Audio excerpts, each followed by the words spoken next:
Just doing a little sound check here. Looks good.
Okay, hi everybody. It's 6 o'clock and I will call the meeting to order, the Jones LSC regular meeting for November at 6 o'clock.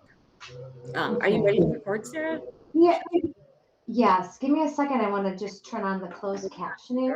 Tell it that's all right. 1 Um, more minute.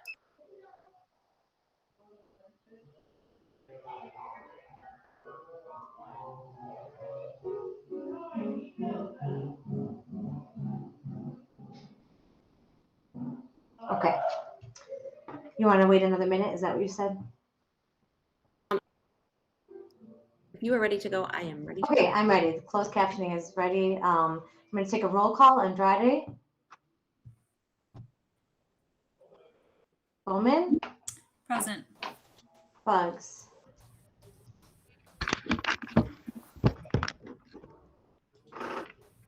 Is Elaine here? I know that I had just sent her the.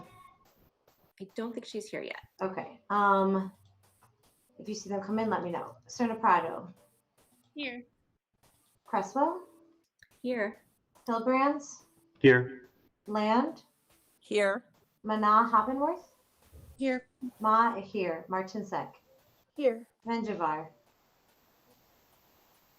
Not here yet. Powers. I'm present. Oh, and I see there's Roberto and Dr. Powers and Zen. Here. Okay. I make a motion to approve the agenda. Second. Then seconded, or do a roll call. Andrade. Not here yet. Bowman. Yes. Bugs. Ooh, I just want to check my email to make sure that it didn't email me the link. Or she has the link. Okay, she has the link. Okay. Serna Prado. Here. Cresswell. This is for the approval of the agenda. Yeah. Yes. Okay. Hillbrands. Yay. Land. Yes. Mana Hoppenworth. Yes. Ma yay. Martinsek. Yes.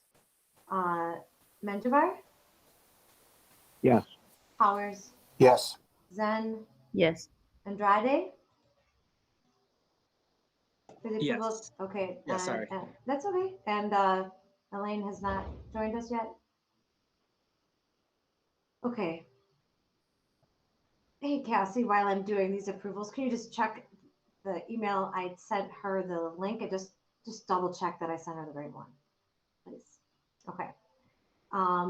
The agenda was approved. I make a motion to approve both the minutes from the October 12th open meeting and the closed meeting. Do I have a second? I can second. Who was Bowman. that? Bowman. Thank you. Sorry. Bowman seconded. Andrade. Yes. Bowman. Yes. Bugs. Serna Prado. Yes. Cresswell. Yes. Hillbrands. Yay. Land. Yes. Mana Hoppenworth. Yes. Ma, yes. Martinsek. Yes. Menjivar. Yes. Powers. Yes. Zen. Yes. Okay, those minutes were approved. And now we can move on to public participation. If you want to take that, Cassie, I can check the email. Yep. I think it looks like Elaine got the link. Okay. So public participation. Sarah, you signed up. Do you want to go first? Sure. Just real quick, my comment was about homecoming. I'm hoping for the next year that we can do something different so that more students can be included. The only having 50% of the school population be able to attend, I think, is unfortunate. I understand that there's a space restriction. And so if there's a way to brainstorm with the students, potentially letting just junior seniors go or having 2 separate homecomings, I just would, as a student, if I was a student, not potentially ever getting to go to homecoming because the ticket sales, there wasn't enough tickets. I think that kind of is a downer for high schoolers. So just something to think about for the next year. There was a lot of chatter on the Facebook parent page, including Miss Dr. Robinson, who was a previous chair of the LSC.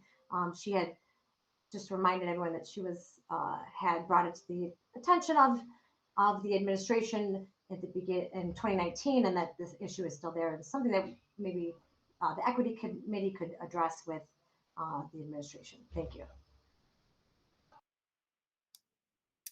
Thanks, Sarah. Okay. We can address speaker comments at the end, unless someone has something immediately right now. Next up is Max Corti.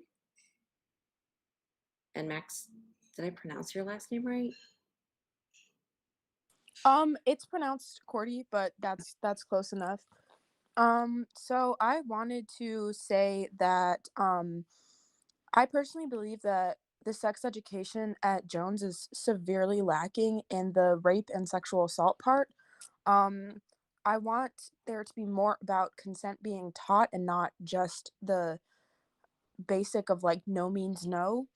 And I want there to be a better definition of rape and what is assault, not just like someone who's going to assault you on the subway or whatever, but more as like more assaults are by someone that you know, and a lot of assaults are coerced.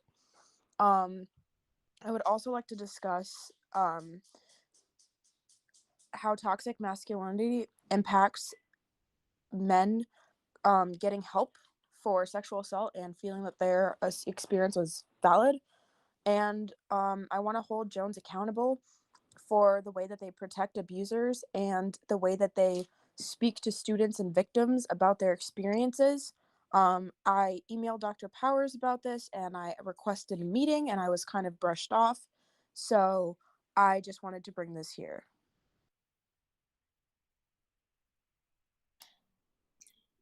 Thanks, Max. Our next two are about SAPA. So I think if any has like a short clarification, let's ask it. Otherwise, we'll do all the questions at the end. So please stick around, Max, and obviously Sarah. Mr. Colletti. Hi, I'll go. Great. So, okay.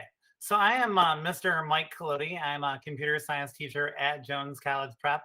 And myself, I'm a parent of 2 Chicago Public Schools students right down the road at Skinner West. So I'm here today to draw attention to the inequity issue caused by the Chicago Public Schools implementation of the Student Online Personal Protection Act, or SOPA. So the SOPA law, for those who do not know, is intended to protect the privacy of students using educational technology applications at school, not just from data breaches, but from data misuse. So member schools of the Illinois Student Privacy Alliance, so peer institutions in the suburbs like Maine South and Niles North and Oak Park and Evanston, quickly reached SOPA compliance agreements with leading ed tech providers way back in April. So these schools are complying with SOPA, they're keeping their students safe while they continue to use major ed tech tools. Chicago Public Schools, on the other hand, has linked SOPA approval to its stringent vendor approval process and is demanding that EdTech providers meet requirements that are all but impossible for most companies to comply with, and certainly not nonprofits who give away their software for free to help students. By following a policy like this, CPS has isolated itself from other districts in Illinois, and it means that nonprofit curriculum providers like Code.org, Project STEM, and MIT Scratch do not pass the SOPA test in CPS. So while a product costing 500% more is now sometimes the only product available, and in some categories, there is no replacement product available at all. The choice to implement the law so stringently has resulted in some absurd situations. Sites like the College Board, Aspen, the Jones website itself are potentially in violation of SOPA the way CPS sees it. We're about to have a report card pickup on November 18th, and we're using Calendly, a program that I would be shocked if it's SOPA approved. In Chicago Public Schools, computer science teachers found out in many cases, for sure, on the Friday before school started, that software the entire district had been trained on for essential curriculum was banned for use. 46,000 CPS students are affected by the ban of Code.org. And the situation has left schools who can afford the available options paying exorbitant prices, and it's left everyone, regardless of the situation, scrambling to create awkward and inferior workarounds. So this law, it has great intentions. I think it makes sense. But we're asking for CPS to just stop providing students access to this much needed software. And our two actionable requests are to decouple the CPS SOPA compliance process from the vendor approval process. And we're asking that the district join the Illinois Student Privacy Alliance, a consortium that's free for districts to join and allows access to existing SOPA compliant contracts. So that's my speech. Tried to get that in 3 minutes. I time myself. You're close. Thanks. And then Ms. Logan sent in a statement also on this topic, so I will read that. I'm Cindy Logan. I'm a computer science teacher at Jones College Prep. I'm very proud to be involved with a school and district that supports the Computer Science for All initiative. CPS was the first large urban district to implement a high school graduation requirement, which started with the class of 2020.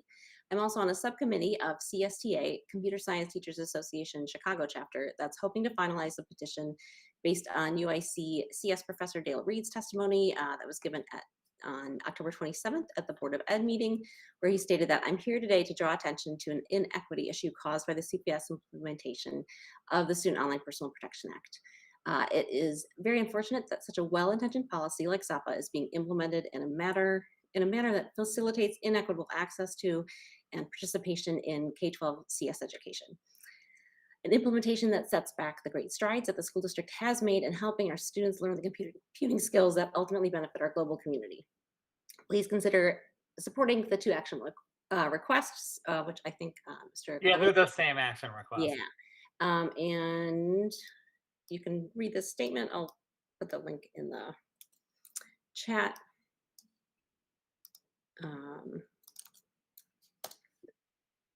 And that was the statement that was at the Board of Ed. And yeah, so we can't vote tonight because we didn't have it on the agenda as like a discussion and voting ahead of time.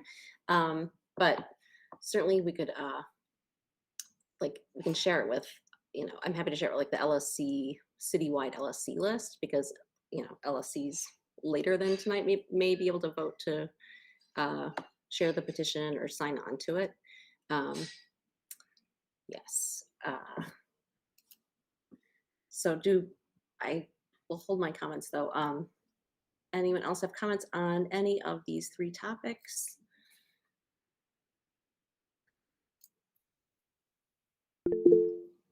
Rachel?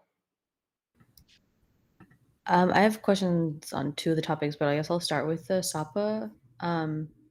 Just to clarify, does that mean that, for example, like a application, like the only one I use is Nearpod, students can't use that anymore? Like apps like that, they're just not able to use those? Nearpod's approved. Nearpod is approved, but so it has to go through this vendor process. Is that okay? And Right. so for the ones that have gone through the process, it's they're okay to be used. But okay, I see. Okay, that's helpful. I'll hold my other comment. Dr. Powers? Oops, you're still muted. Sorry, I thought I'd opened that up.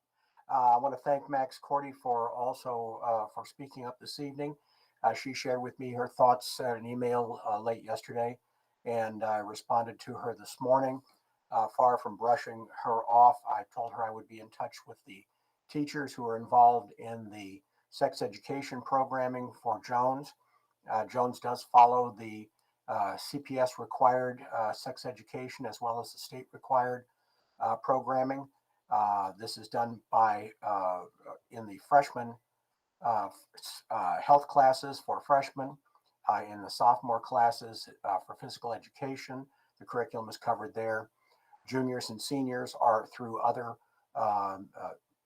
portions of our school year. Last year, a lot of things were knocked off kilter because of remote learning and the pandemic, but we're trying to get everything back on track again this year so that we're fulfilling all the requirements of the state and CPS with regard to sex education for grades 9 through 12. So thanks again, Max, for bringing this forward. Appreciate it. Can I respond to that, please? Go ahead. First of all, I just wanted to remind you that I use they them pronouns. And then second of all, I requested a meeting, and so that's kind of what I meant by brushing me off.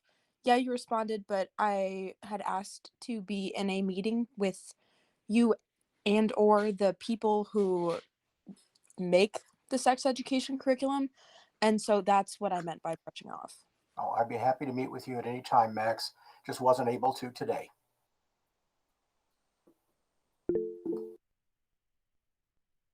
Roberto?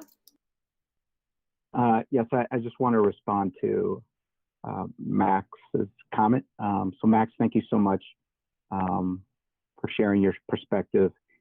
And I do want to address something that Max alluded to today, is this kind of masculinity or shifting the blame to the person that was harmed. There was a situation with an athlete, a female athlete, where that female athlete was harassed, came back to the school, reported it to the coach. The coach then reported it to another coach, and then Mr. Mitchell was involved. And at that point, Mr. Mitchell's approach to the student who had reported that they were harassed, the student indicated that they felt that they were being blamed for the harassment that occurred to them. And so I think that there has to be a better way of communicating and connecting with students who have been harmed, and not shifting the blame or the blame on them for nothing that for something that they didn't do. And I think that the students felt the situation with the situation, it seemed that Mr. Mitchell, when he approached, he called out and said, "You know who you are, you need to come out, and you need to talk to me now." And I don't think that was the right approach. So there has to be a better way of connecting with students who have been harmed, because otherwise they will feel silence, and they will not want to report things that are happening to them. And we need to encourage them to use their voice and report any harm that's being caused, that they are feeling. So Max, thank you so much. I really do appreciate you bringing this up and surfacing this. Lenny? Thanks. I just also wanted to thank Max for coming on to share your concerns. It brings to mind the open door policy that this administration promotes. And so I look forward to the follow-up conversation about this issue.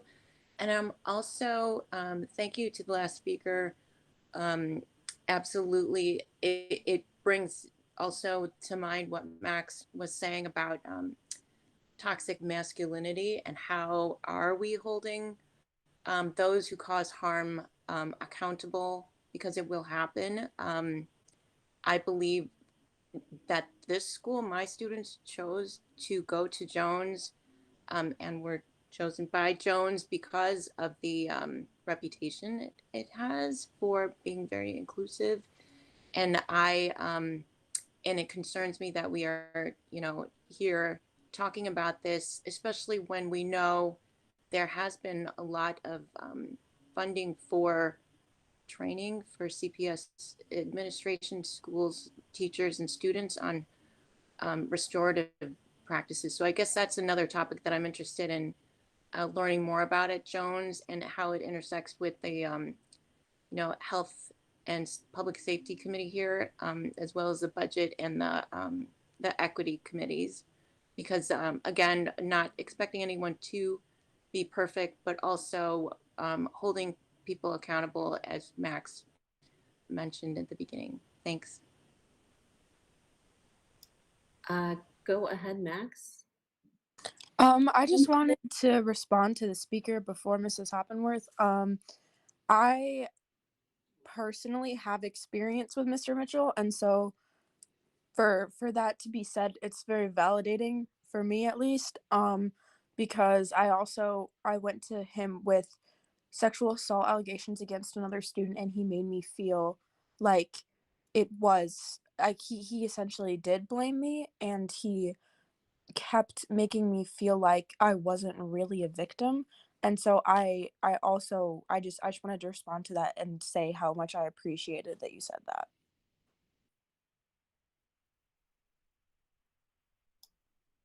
Rachel. My other comment was going to be, Max, I am the chair of the Health and Safety Committee, which is a subcommittee of the LSC. And if you are interested, we could put it on the agenda for our December meeting and have dedicated time to talk about it. And so I'm going to put my email in the chat, and feel free to reach out to me if that's something you might be interested in. And thank you for coming to speak. Thanks, Rachel. Mr. Mitchell. Thank you. I would like an opportunity to kind of, I'm trying to choose my words because I would like to defend my character, which I feel has been assassinated, but not come off as defensive. Mr. Menjivar commented on an incident that occurred that was discussed, and his interpretation of that event is erroneous. And so I take offense to that. And I will publicly apologize because all this is recorded. Max, I apologize to you if that's how I made you feel when you came to me about what you reported. I can't change how you have felt. We just met the other day, and I thought that was a very positive experience about something. So I'm a little thrown off that you would express this, but I received that. And again, I deeply apologize for making you feel that way. And lastly, I do want to appreciate you for bringing forth your concerns and wanting to change the curriculum as it relates to sexual education.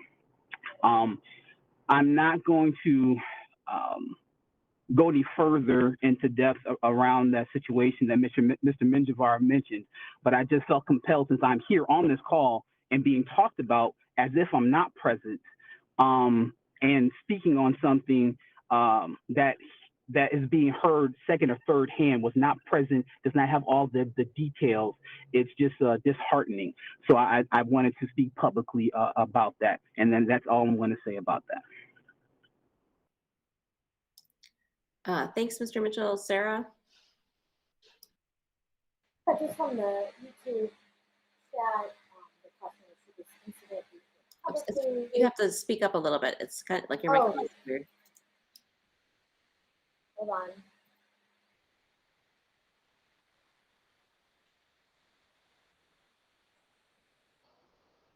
Okay, is that better? Okay, sorry. I switched my setup tonight. No, the question from YouTube was, should it be shared publicly? And I think the incident was brought forth. I think we're talking the actual student. So I think that they have chosen to share it publicly. And their other question was, is Mr. Mitchell here to defend himself? And obviously he just did. So I just want to make sure that I'm giving equal airtime to the chat questions. Thank you. Thanks, Sarah. Dr. Powers?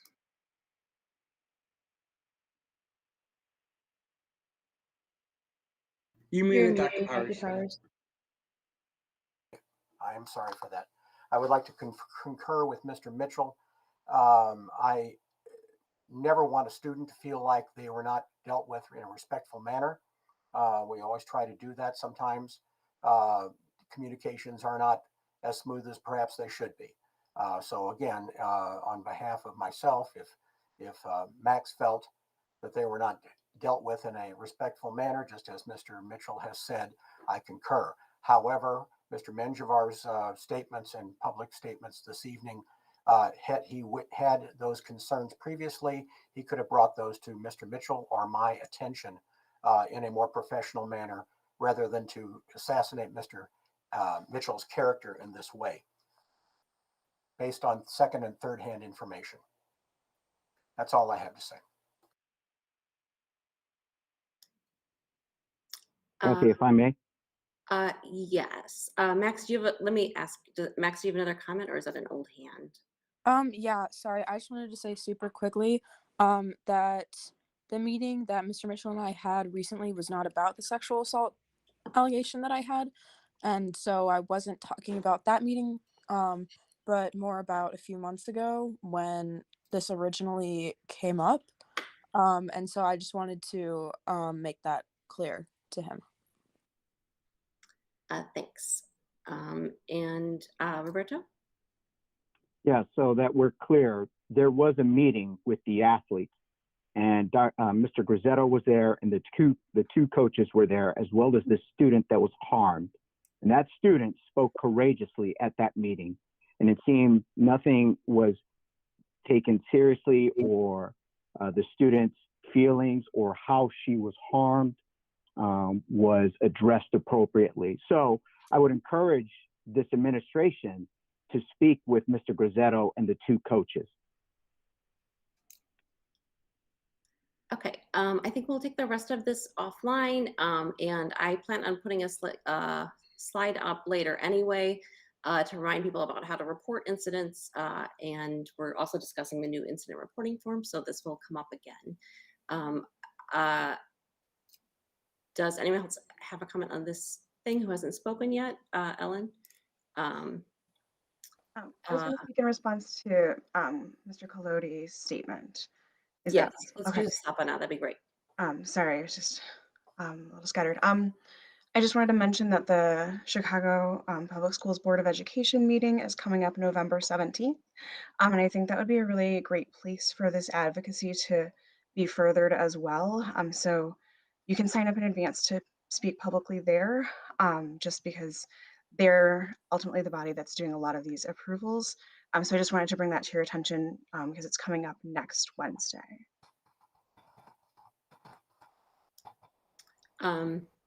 Yes, the other thing about Board of Ed meetings is they're very inconvenient for students and teachers and, you know, most of Chicago, to be fair, to attend. The Board of Ed member that I would really recommend people email about this is Sendil Revuluri. He has, you know, I've talked to him about this, about the CPS policy a lot. He understands it, or to the extent anyone can understand it, and the law, etc. So I really recommend that people reach out to him in particular on the Board of Ed if you're going to contact the Board of Ed. I also recommend that people talk to their state legislators. This law has been, you know, it's not rough like this around the state because other districts joined that consortium that Mr. Colodi mentioned. So please consider talking to your state rep and your state senator and saying that, why is this not working in CPS when it can work everywhere else in the state?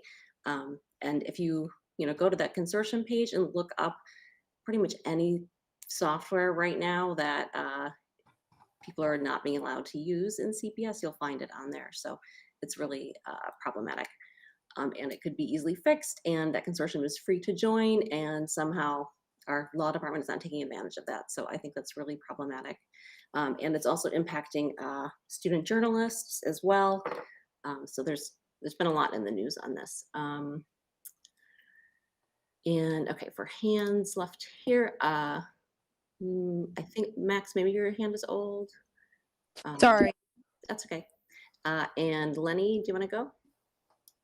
Yeah, I just wanted to thank Mr. Colodi for your comments and absolutely everything that you said, Cassie, about publishing the paper and how that is so important right now for the students to have a place to have their voices heard.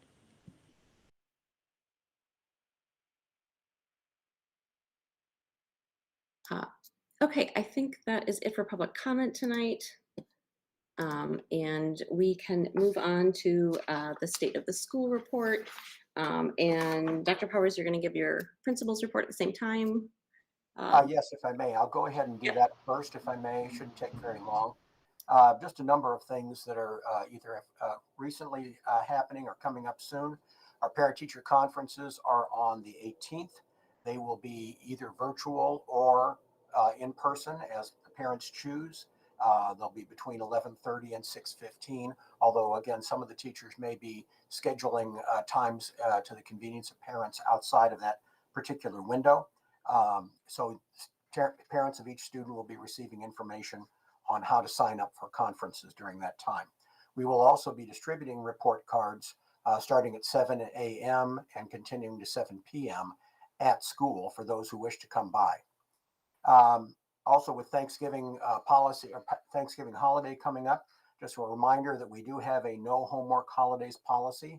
It's been in effect for approximately 6 years, in which we ask that the teachers not provide homework assignments for students over Thanksgiving, winter break, or spring break. That is outlined here in some detail in the report and is sent home to our parents as well. Coaching updates.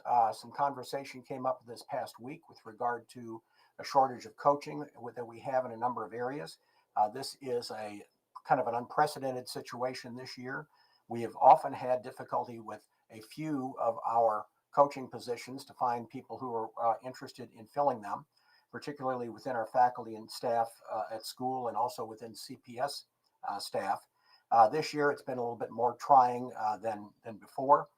Several of our coaches left us. People who were coaching left us at the end of last school year for one reason or another, discontinued coaching, and others who are still with us on staff decided to step away from coaching for the time being.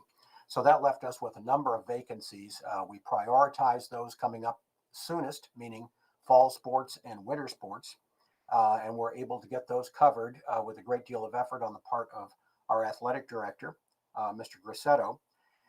We still have coaching positions, all coaching positions for boys track. We have no coaches presently for boys track. We've made numerous efforts through ISBE, through online postings, through networking outreach, and many, many other ways in which we've reached out to people. So far, we're not having much luck. So if anyone has any ideas that they have with regard to somebody who might wish to be interested in coaching track for boys and girls track, we need assistant coaches. We have a head coach. And girls softball, we have coaching positions available there. So those are very important for us to get across and spread the word as much as we can. We also have a few of our teachers who are keeping an off-season training program open for students on their athletic off-season. So even for our students who are, for example, in track but do not currently have a coach, or girls softball, they can certainly, along with any other students in their off-season, come and take care of that in our North Campus fitness room. And that is every afternoon from 3:30 to 4:30. So they do have an open fitness time period there. And that's Mr. Hu, Ms. Bowman, and Mr. Stroke are sponsoring that as part of one of our OST programs. With regard to Title IX updates, Title IX is an important part of athletics in schools throughout the country and has been for many, many years. We've got a very strong program for both men's and women's sports, boys and girls sports, and they are open to all of our students. At this particular point, because we have a majority of our students, approximately anywhere from 59 to 60% of our students identify as female, we try as hard as we can, number one, to make sure that we have the opportunities for all students to participate in athletics, and we certainly have that. In other words, we have equity with regard to girls sports and boys sports throughout the 3 seasons of the school year. And typically, for example, one of the things you see on the screen there is for the 2017-2018 school year. You'll see that with our girls, 58% of our students were girls, 59% of the girls participated, or 59% of our athletes were girls as well. So they had almost an exact parity, I should say. If you go down to the next section, however, the following year, we had a slightly different breakdown, and this is going to fluctuate from year to year, with again approximately 59% of our girls, of our students being girls, 53% of our athletes were girls for the 2018-2019 school year. This is, again, it's going to be an annual fluctuation. We do not yet have from CPS and from OCR a statement or a report on the 2019-2020 school year. That is not likely to be very complete because, of course, we did not have athletics in the spring of that school year, or not very complete programming. But nevertheless, we will be getting that report hopefully in the near future.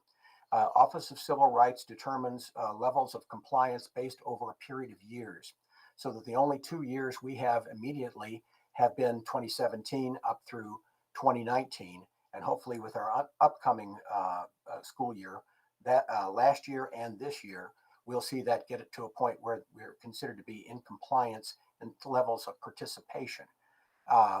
In terms of levels of opportunity, we are already there and have been for many years.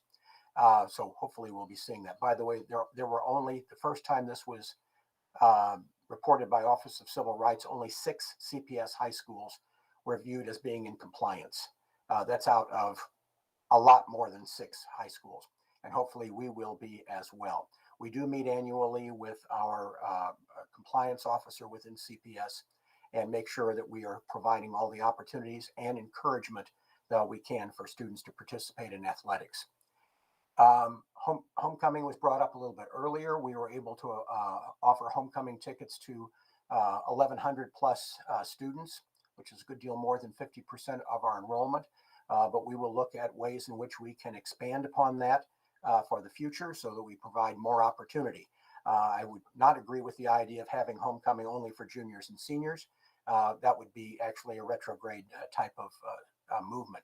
Instead, any way we can do to increase the number of students who are able to come for homecoming, whether that is multiple venues within the school or some other way in which we would make that possible.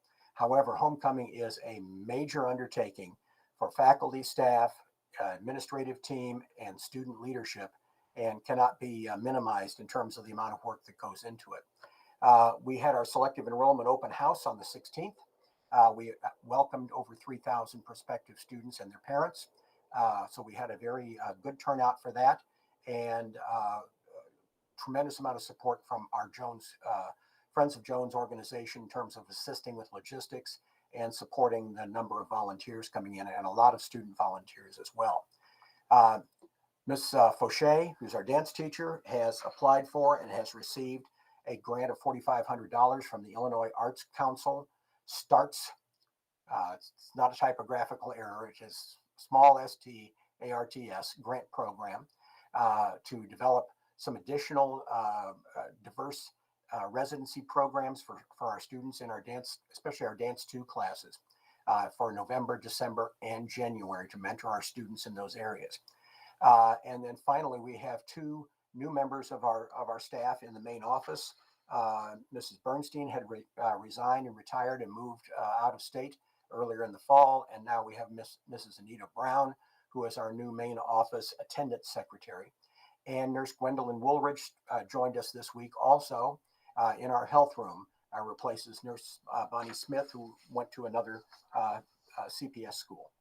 Have a list of a number of upcoming activities in the near future, especially we're getting into concert season, so that we will be having orchestra concert on the 1st of December, a band concert on the 2nd of December, and then on the 9th, we have 2 performances. It's not listed here, unfortunately. We have 2 performances of our dance program, one at 5 o'clock and one at 7 o'clock. So that pretty well concludes our monthly report. Shall I just go ahead into the annual report, please? That'd be great. Okay, very good. Just a few highlights. There's a lot here in the report, the state of the school report. Some of it is background information, changes from the last several years, especially since last year's report in the fall. We have, first of all, in terms of adding to the honors that this is on page 3, adding to the honors that Jones has received as a school. We have kept moving up in terms of the U.S. News and World Report, America's Best Schools rankings, 3rd in the state of Illinois now for several years in a row, and number 57 nationally. This is not something we apply for. U.S. News and World Report uses data from the school to determine the publicly accessible data to determine that ranking. So we're very proud of the achievement of our faculty, staff, students, and parents in making that possible. And also Jones last fall around this time received its 3rd Blue Ribbon Award. We were the first to receive it in Illinois or in Chicago, of Chicago Public Schools. We were the first to receive it a 2nd time and the first to receive it a 3rd time. So that's quite an achievement for our school, and we're very, very proud of everything that our people have been able to do. We do have the report and incident form, which we've talked about previously, and that has been in operation now for several weeks. When we receive a report, we determine whether something is actionable, and we are able then to do something related to that. That has led to some reports that we have given, are sent to through an Aspen and reported to CPS, as well as things that we've done investigations ourselves, depending on what the nature of it is. Also, we have, starting last school year, because we had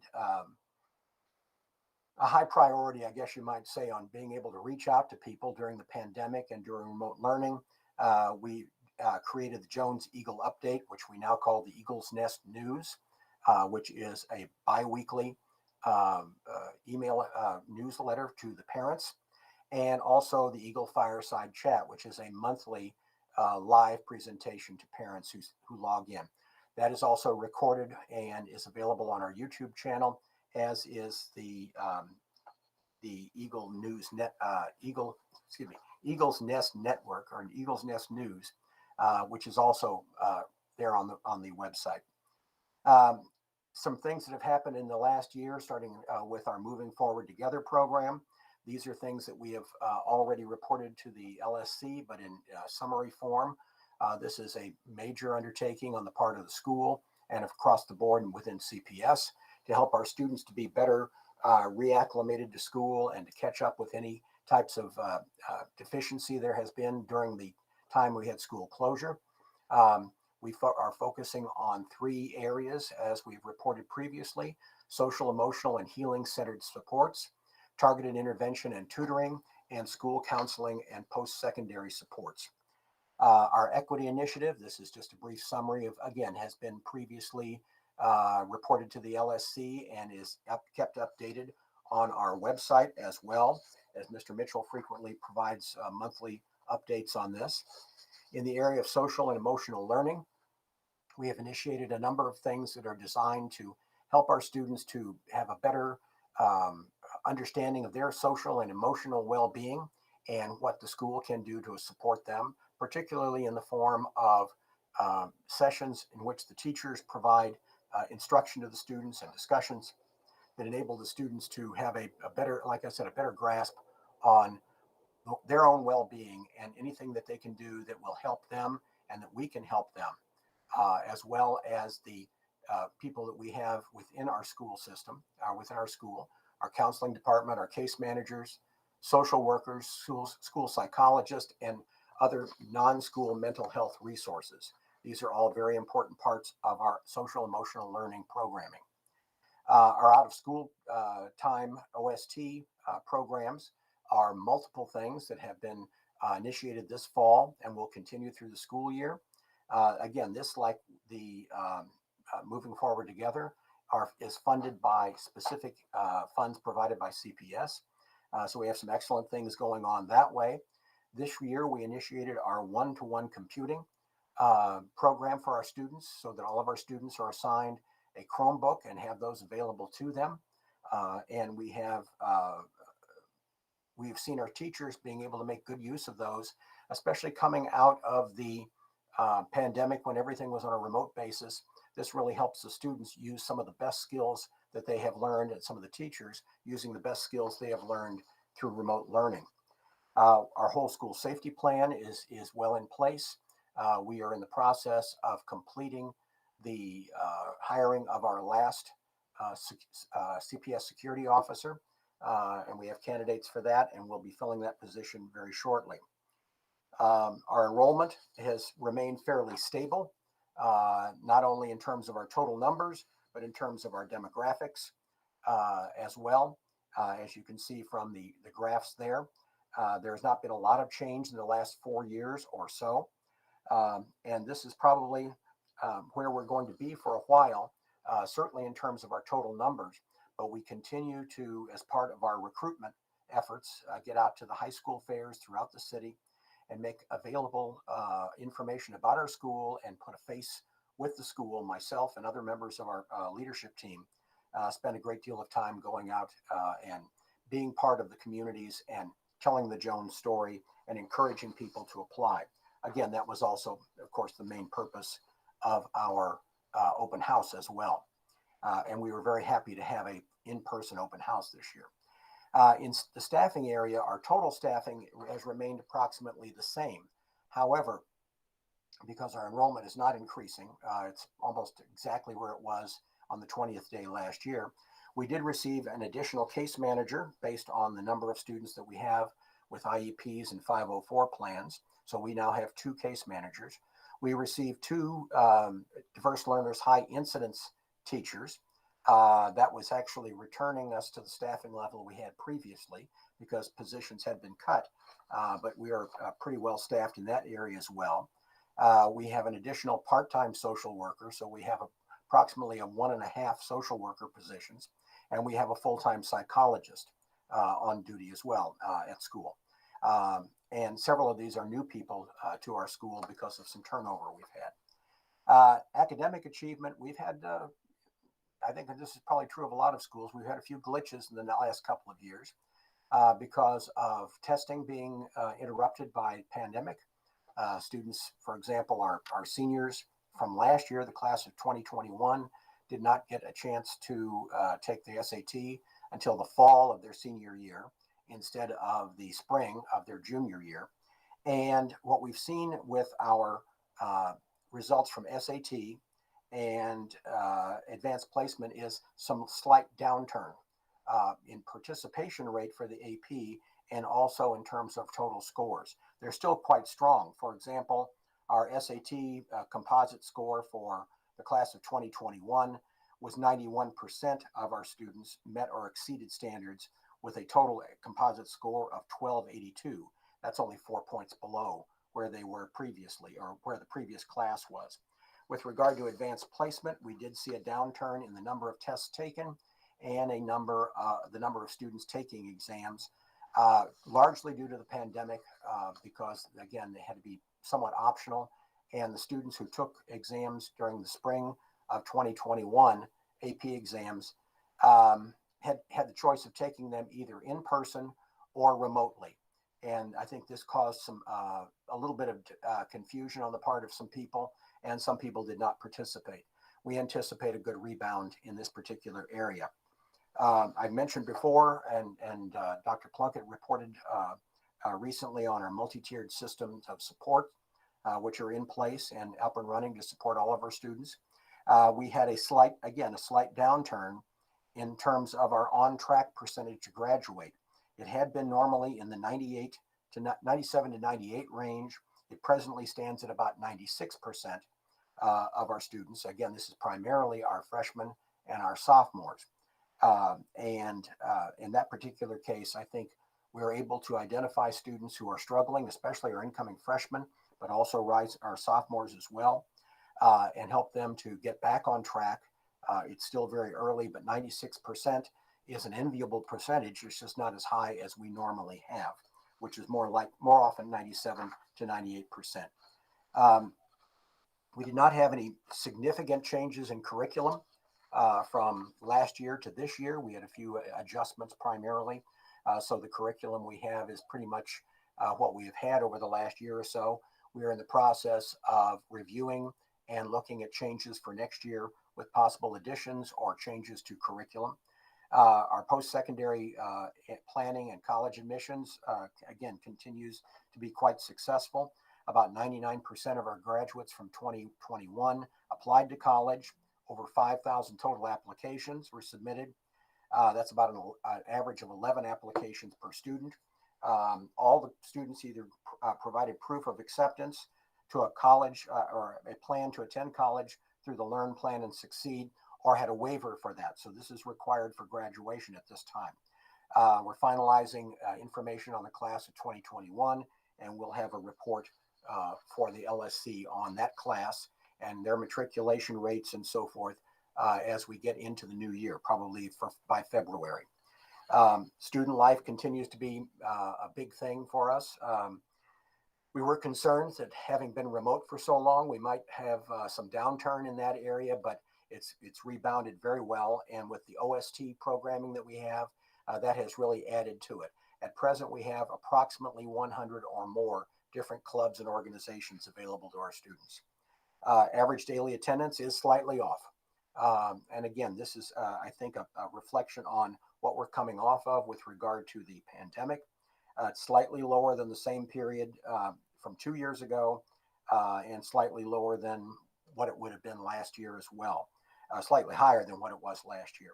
So unfortunately, this is something we're continuing to struggle with, but our attendance has not been great. We have had some technical issues, however, with attendance, with the loss of our attendance secretary, and now that we have a new person on board, doing some cleaning up, making sure that some of the things that we have in there maybe that are not accurate, we can get clarified and perhaps see an increase in that as we adjust those percentages. And finally, in the area of our student rights and responsibilities, our student code of conduct, we have still only had 3 serious things that have been reported.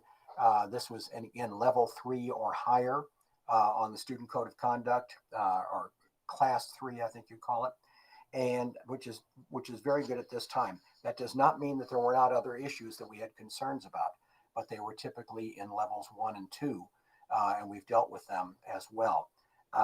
And anything, and I reiterate what I've said earlier, any major issues that come to our attention regarding the health and safety of our students, particularly the misconduct of other students or anyone else that includes the health and safety of our students here at Jones, we make sure that these are dealt with in a timely manner, we're dealt with in a supportive manner, and we're also dealt with in a manner that in keeping with CPS policy, particularly with the need to report any incident to the Office of Student Protections or related offices.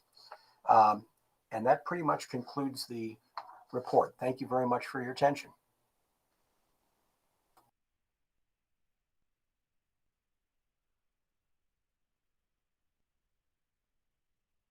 You're muted, Cassie. Yeah, thanks. We had a couple questions in the chat from Elaine. Do you want to go ahead, Elaine, and ask both of those?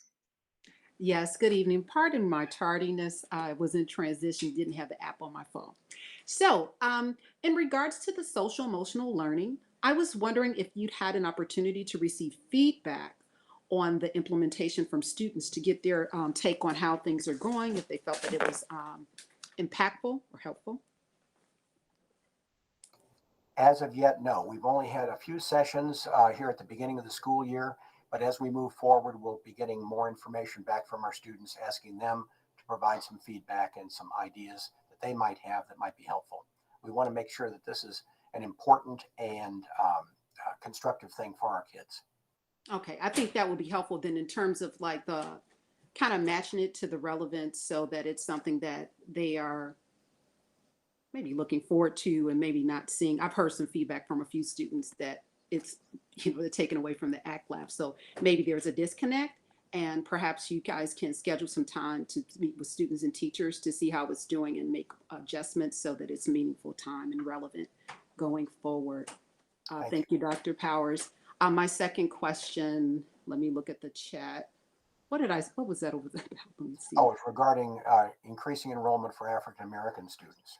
Yes, so I believe that I mentioned this before, perhaps in the summer. So in looking at the data, it seems as though there was a decrease and then it's kind of hovering around 11 or 12%. So to me, that indicates that the current measures are not yielding improvement. So I'm wondering, I'm asking again, perhaps you guys have an action plan to address that so that you can actually improve those numbers? Well, that's a very good point. And this, I'm at least pleased to see that our numbers have been more or less stabilized. In other words, the last, like I said, last 3 to 4 years have been fairly steady. We have not seen a continuing decrease in that particular area, that particular demographic. We do make a conscious effort and a deliberate effort to reach out to the communities of color in Chicago, particularly to our African American and Hispanic communities, which are ones that we want to make sure that the schools, the kids in the schools, know about our school, know how to go about the process of applying through GoCPS, know what our school offers to them.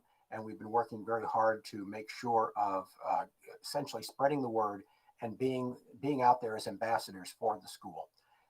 We also have utilized our transfer process for grades 10 through 12 and the principal discretion process. We've kept the demographics of the school in mind while making those decisions.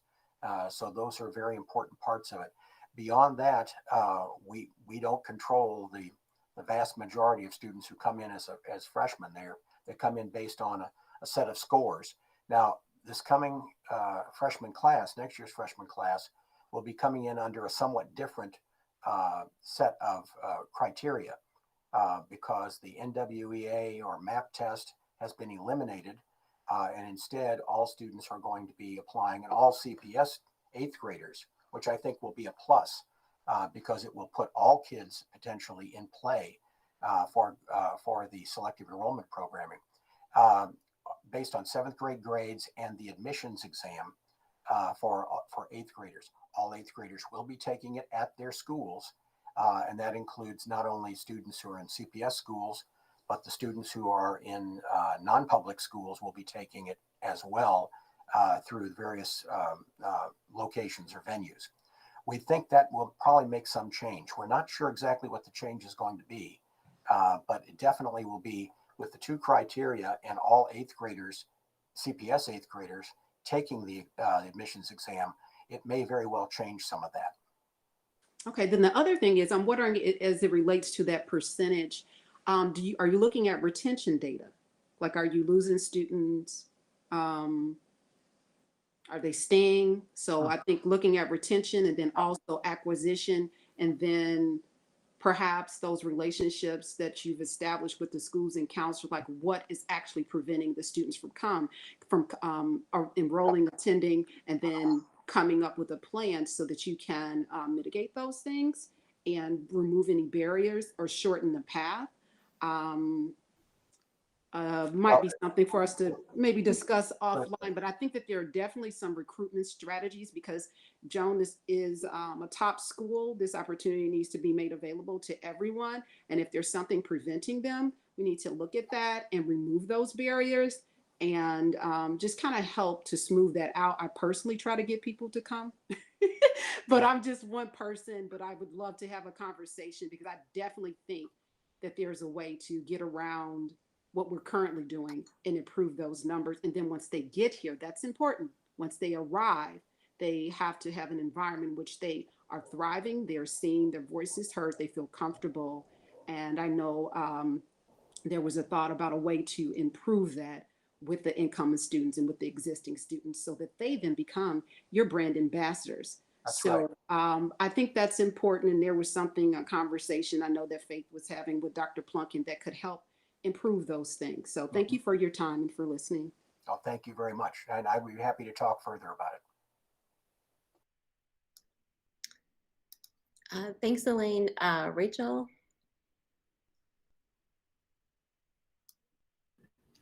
Hello. Thank you, Dr. Powers, for the report. And I just wanted to thank you as well for responding to the email I sent yesterday. And I just wanted to, since that email is not available to people who are maybe watching this meeting now who are not on the LSC, there was just a portion of the report in regards to the whole school safety plan. I just wanted to offer a point of clarification, just because the whole school safety committee had several meetings over the summer and multiple conversations.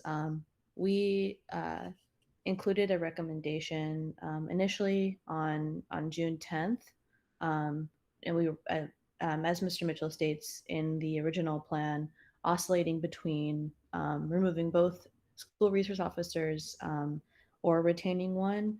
And then the final recommendation that the committee presented to the LSC was to end the SRO program. And I thought that was important to bring up here, just because that was not a single person's decision at the committee meetings. It was a collective conversation that Jones students and Jones teachers, Mr. Mitchell and myself and Jones parents participated in. Thank you. Thank you. And I was in error on that. I thought that had come all the way through the final report, but it had not. It was just a part of the discussions in progress on the plan.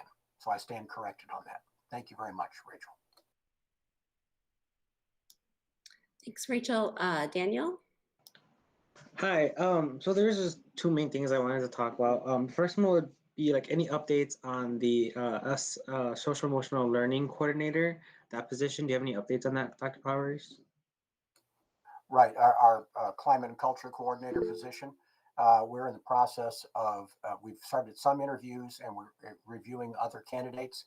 And I think Mr. Mitchell and I've been trying to channel as many as I can coming into us through the application process to Mr. Mitchell and other members of the interview team, because we have done some preliminary interviews with a few candidates. Mr. Mitchell, I think, has got his hand up, so he would probably be in a better position to respond to that. Yeah, please go ahead, Mr. Mitchell. I'm sorry, I can either respond to it now or I can you hear me? Yeah. Okay, I'm sorry. I can respond to it now, or I want to say, I think I included it in the equity report for the month in terms of that brief update. What Dr. Powers is saying is accurate.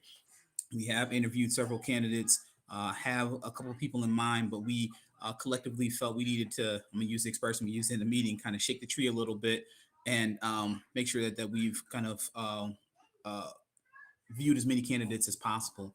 So while we have one or two strong candidates in mind, we're kind of taking a step back and reviewing the process and kind of getting through a few more resumes so that we have a stronger pool to bring into that next round. Okay, thank you. And then my second point is, first of all, I just wanted to respond to Elaine about getting more students of African American descent into Jones. ALAS has this project called the Tarkington Project, which we go to like minority schools and just like help the students learn about like select enrollment schools, especially about Jones. And mainly it's with Hispanic minority schools, but I will be reaching out to BSU now with ALAS to see if they want to join on that project to also target Black minority schools, Elaine. So thank you for making me think of that. But I know it's hard to control what students in CPS do with Dr. Powers. But I was wondering, do you have any like data about students of color in AP classes at Jones? Because I know there was this little like, I think like movement at Jones to try and get students of color in AP classes. But I know that, I don't know if that has like followed through or something. Just because I know sometimes I'll be looking around in an AP class and I'll be the only Latino or one of the few students of color in that class. And so just, do you have any data about that? I don't right in front of me right now, but that's something that our Equal Opportunity Schools initiative that we've undertaken is really aimed at, is trying to break down the barriers and encourage, but also to provide the support leading into and the support during students taking AP classes. So at this particular point, I don't have any specific data here tonight, but I can tell you that the EOS programming is aimed specifically at that. Okay, thank you so much. Thank you. Daniel, I'll make sure you get the EOS report from last year, and then I think a new survey is going to happen this year. And then there was a really great report from the Equity Committee in the spring that JY Sun put together that has a lot of data broken down by race and gender. So I will send that to you too. Perfect, thank you. Oh God, I'm missing my cue. Okay, Ellen.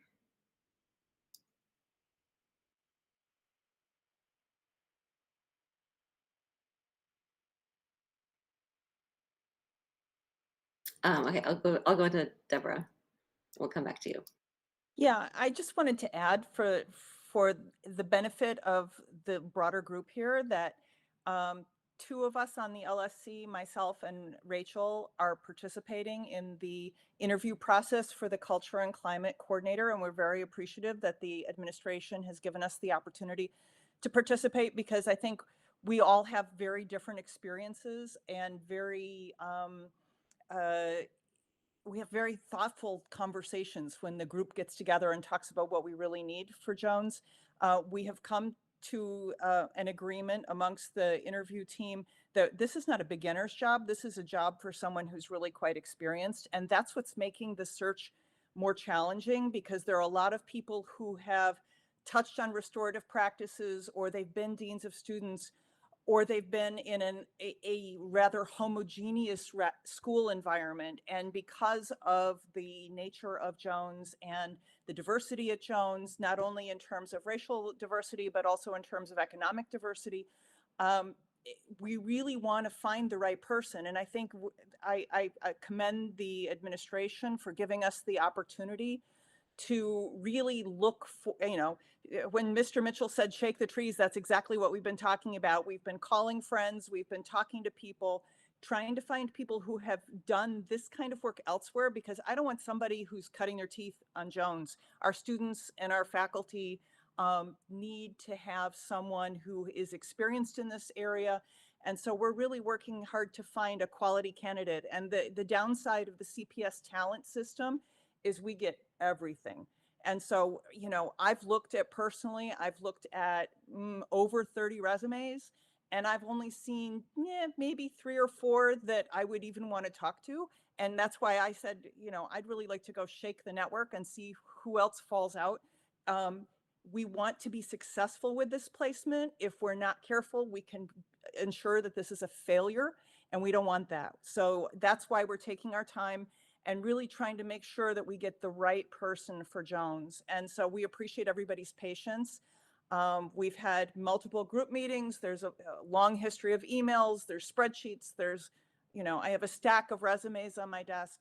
But that's why it's taking a while, because we really want to do a good job. This is for our school community. And, I'm super charged that people are willing to take the time to find the right person.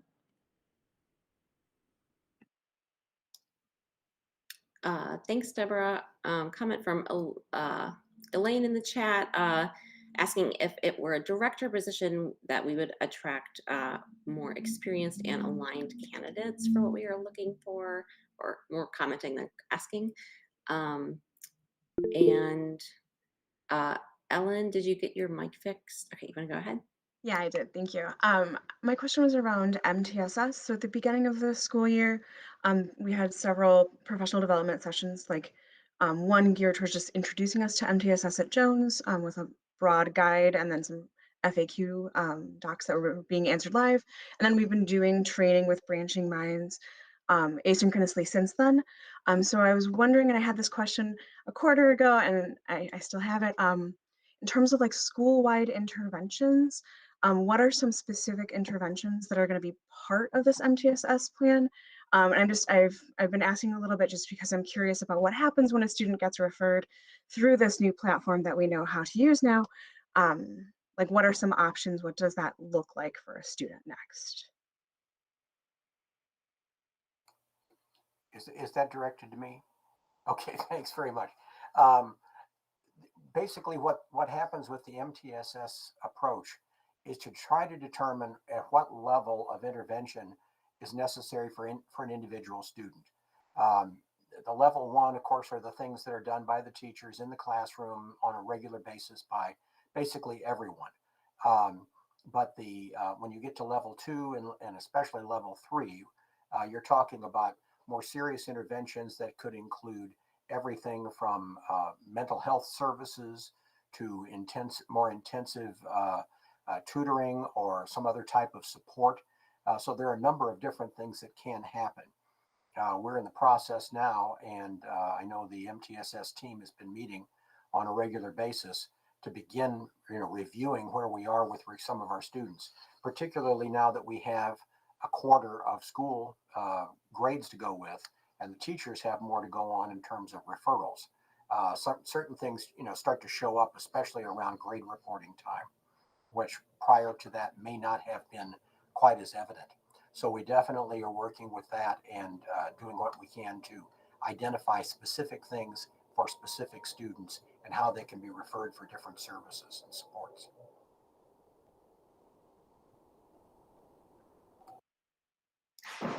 Is there any like written thing that the LSC could see about that, with more description of those specific things? I think that'd be really helpful, especially since MTSS is one of the 4 priority areas in the CIWP. That would be some detail that we need. We'll arrange to get that information to you. Sarah? Speaking of Elaine's point of the director position there, and we'll talk about this when we get to the budget, but the SRO money that we got, the extra security guard was paid directly by the district. And so we're still kind of, and maybe Dr. Bars has some more information, but we're not sure if we get that whole 130. If we don't have to pay for the security guard, perhaps we could use that money for a director position. I know the position's already open, so. Right. I don't, my understanding was our security officer position, the additional one we're receiving, was to come from those funds, from the 130,000. That was my understanding of it. Now, if something has changed, CPS actually does the actual hiring, and that person then reports to CPS, and they're doing the pre-screening of candidates right now for that position. But again, that was my understanding of it. And that's why we're working with less than 130,000 total while we're looking at the climate and culture coordinator position. I understand, but according to Jeremy, all the SRO money was deposited as a 115 funds, and the security guard, the 10th position, was paid through 210 funds, and it wasn't deducted from the 115 funds. So I don't know if that was. Well, I'll try to find out what's going on with that. But that might. When I learned that recently, it surprised me. But again, nothing really surprises me a lot anymore with regard to CPS and how things go into various budget lines.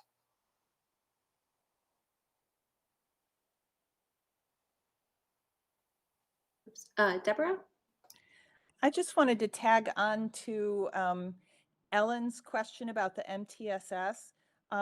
In the CIWP presentation that Dr. Plunkett gave us last month, about 3 weeks ago, we provided a list of additional questions. And in the area of MTSS, for the rest of the LSC to understand who's on the MTSS team, we wanted to know about the metrics that are going to be used for MTSS, and how do we use metrics that are student facing and not just counting staff meetings. We're also interested in understanding with the OST funding. In the CIWP, it says OST funding, which is the out of school time funding, would be used to provide tier 2 and tier 3 interventions, but we can't see in the OST list where any of that comes from, and what's the plan and the intention, what resources do we have, or what resources do we need, and how are we going to pay for them? And then a better understanding of how Branching Minds was going to be implemented. I'm glad to hear that the teachers are being trained in it, but just to help us understand better how that's going to be used. Those were questions that we asked about 3 weeks ago, and we'd still really like to know. I'm sorry, we'll get that information to you. Thanks, Deborah. Roberto?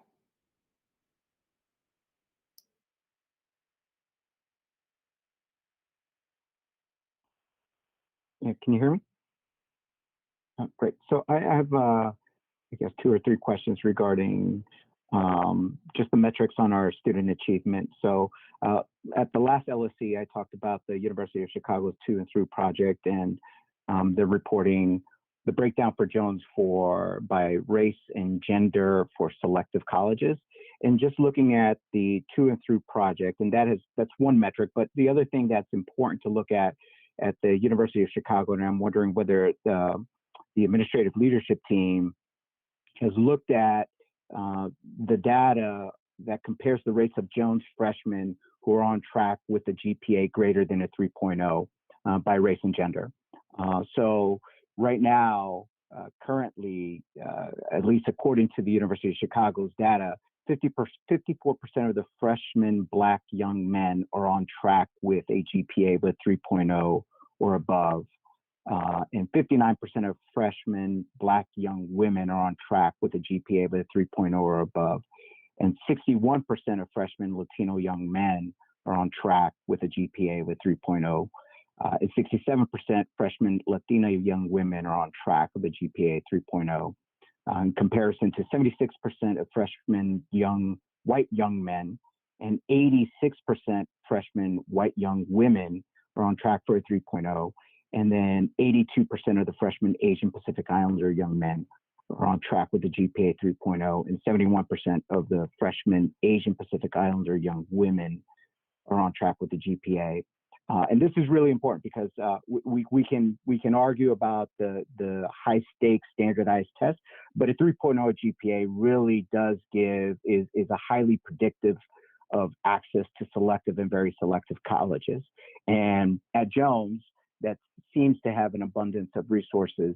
I think we need to address some of the disparities between the various demographics, and ensuring that we're providing those students with the necessary support in order to do well in their freshman year. Because if they are finishing their freshman year with a 3.0 or GPA, the likelihood of them graduating with a higher GPA, with a 3.0 GPA or higher, increases exponentially. At least based on some of the data that I've seen.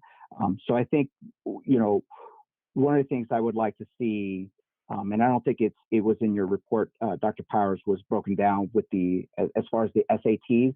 I know you gave the overall percentage, but also breaking down the SAT by race and gender, and then looking at the GPAs of the freshman class and all the way through the senior class to see what their GPAs are and what can we do to help them to ensure that they are graduating with a 3.0 or higher, and that we're narrowing the gap. So that would be important. I think GPA is a better predictor, and I think it's something that we can control, right, or something that the school can control. And then I know that through the OST, you guys can probably provide some additional student support services. And then we've also allocated, I think, $20,000 in a budget line for tutoring. So we also have that money available to bring in outside sources to help out some of our students increasing their GPA. And that would also include some of the AP classes, and making sure that our students of color we're increasing the number of students of color in the AP classes, but we're also supporting them to do well in those AP classes. And then, so if I would like to see that and see what kind of action items that the administrative leadership team can come up with to address some of the disparities and narrowing the gap. And then the last thing, the other thing I wanted to mention is going back to the increase in enrollment. I think in 2019, this has been a discussion about the decrease in our Black student population at Jones. And I think one of the things that I think Mr. Slater brought up was trying to understand the principal discretion and trying to figure out like the demographics for the number of students that are coming in through principal discretion. And one way that I had suggested of getting that information, because Dr. Powers, I think you had indicated that demographic information is not part of that process, but we can sort of figure it out through zip code as a proxy to our demographics. So I was wondering if that's something that Dr. Powers, that you and your team could provide to the LSC from 2019 to this school year, the number of students that came through principal discretion broken down by zip code. Broken down by zip code? Yes. That would be a proxy. That would be kind of a proxy to determining the demographics and ensuring that we are taking a targeted approach and increasing our Black student enrollment. Okay, I mean, we'll do what we can on that. I don't know that zip code is going to be, especially when you're talking about a relatively small number of people. Our number of principal discretion has never been more than 20 or 21 students for an incoming freshman class. And for the current freshman class, it was 19 seats. So zip codes I think are a little bit more nebulous and broader. I mean, when you're talking about total numbers, it's like the census tiers for the selective enrollment. Then I think it could have a little bit more potential measure. When you're talking about 19 or 20 students spread out over the city, I think it might be easier for us just simply to try to find out what were the demographics of those students through those who were admitted to Jones and those who came to Jones and what we have on record for them. So we can try to do that for a period of several years. Yeah. Yeah, so I think that would be great, because basically I'm just trying to figure out like what else can we do, what else are you doing, right? And trying to increase the number of our Black student population. Well, and again, we're using that. We're using the transfer process, but again, we have limited seats this year with transfers. I think we took about 25 students, additional students in grades 10 and 11. I don't think we had any incoming seniors as transfers. And so, I mean, I can try to break that down as well, based on those who were offered and those who were accepted. But beyond that, the actual selective enrollment portion of it, we have no control over, other than the recruiting side of it, and the encouraging side of it. So Dr. Powers, I think that data actually is something we requested for the principal evaluation last year. So that would be good to have. And I think we requested it for both transfer and principal discretion numbers. And we're hoping to have it by, race, gender, disability status, free and reduced lunch status. And so I think, if you needed to aggregate that over 2 or 3 years so that you have more than 10 students in a cell, because that's basically what I think the requirement is for privacy requirements, that would be helpful too. So for whatever information that you've got, like more than 10 students in a particular category, you could report that. If you have to aggregate over a couple of years in order to get that number, that would be fine. I think any data like that would be very helpful. And we've been asking, that was something we wanted last year. So we'd certainly like to look up for this year too. See what we can do. I think, so next we'll do the budget part of the state of the school. And Sarah, I think will do that. Okay, yeah. Sorry, I was eating dinner. Sorry. Let me pull this up and let me pull up these slides. Budget committee for state of the school. Okay, present. Whoa. Sorry, hold on. I got And while Sarah's doing that, I'll say that we have on the agenda CIWP follow-up questions. So that's, I think Deborah covered several of them. And then Elaine had some equity initiative questions from last month. So I think we can cover those under the equity initiative report. So just giving you a little preview there. Okay, I will make this brief, and you've all had access to the slides, so please, yeah, hold your questions to the end, and then we'll go through. This is the CPS funded budget for fiscal year 22, and this is the 115 or the 114, 115, 210, 220, 312 funds. These are funds that pay for positions, and if we have a little bit extra, we can use that for materials or supplies. But we don't really get a lot of say about this money. So that's that budget. The internal accounts budget is broken down into two revenue sources. Rentals is a revenue source and fees. The rentals are in blue and the fees are in purple. And as you can see, we don't have a lot of rental income. It's budgeted for 0 this year. Hopefully that will change. And our fees were budgeted for about $840,000. A big chunk that you'll see in the rental income is staffing, and we were planning to use our surplus balance in internal accounts to pay for those positions. But the budget, department budgets, everything in purple is covered by fees. Just to give you an idea of where the health of our internal accounts, in the red box right now, as of November 5th, we have $11.3 million in the internal accounts, and you can see like the different differences there. For fiscal year 22, we have these additional funding sources. Previously known as ADF, additional discretionary funds, is now known as MFT, moving forward together funds. That was $125 per student. That's how they got that number, based off of 1970 students. OST is out of school time, after school and supplemental programs, and then we get 130 for the SRO program. MFT is a 1 year. OST, we think it's 2 years, and the SRO money is supposed to be for a while. They didn't give us a end date for that.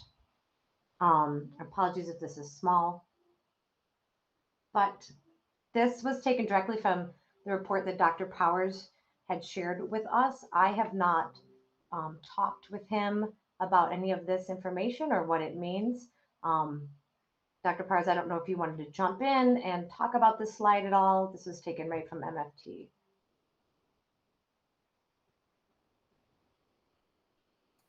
I can add that at this particular time, the bulk of the funds from MFT are the largest single amount.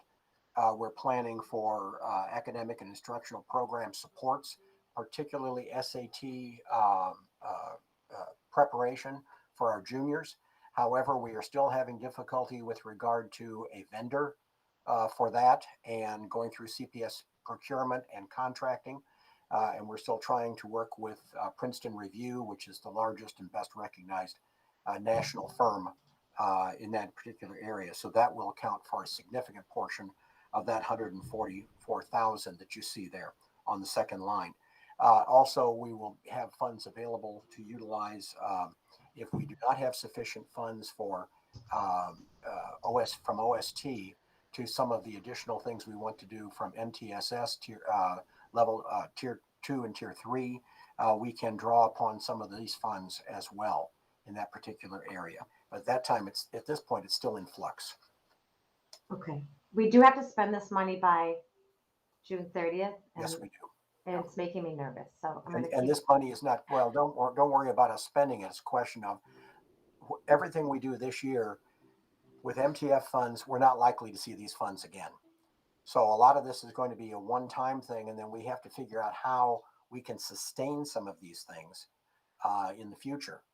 If they prove to be successful and they're great programs, we have to make sure we can try to at least approximate these amounts of money. But at this particular point, we have to focus on this year's budget. Okay. I'm just gonna move. Why is this not? Okay, so just an update on what we've spent for out of school time. Those funds are being released partially. So we've 48,000 has already been released. They spent a lot of money on 15,000. Not a judgment. They spent $50,000 in supplies. They bought most of the supplies kind of for the year, like that will help for the whole year. So it's a big spend on supplies, and then bucket extended day money is just paying teachers and other staff members that are running the OST programs after school. This is what I had alluded to earlier, the whole school safety plan budget. This number 64,000 in red for the climate and culture position is just what they put in the bucket to open it. I mean, to open the position, and that number can change depending on who they hire. And when I was working with Jeremy Voigt, the business manager, that the CPS already opened the position for the 10th security guard using 210 funds, and that's 54,000. And so right now it looks like we have a balance of 69 for the SRO money. And so he's trying to get clarification if that's really money we have. It sounds like it might be. So that would be awesome. Get a director for climate and culture, or 2 positions, or a college counselor. What did I say? I said dean of students, college counselor. I have no idea. So we need some more information on that.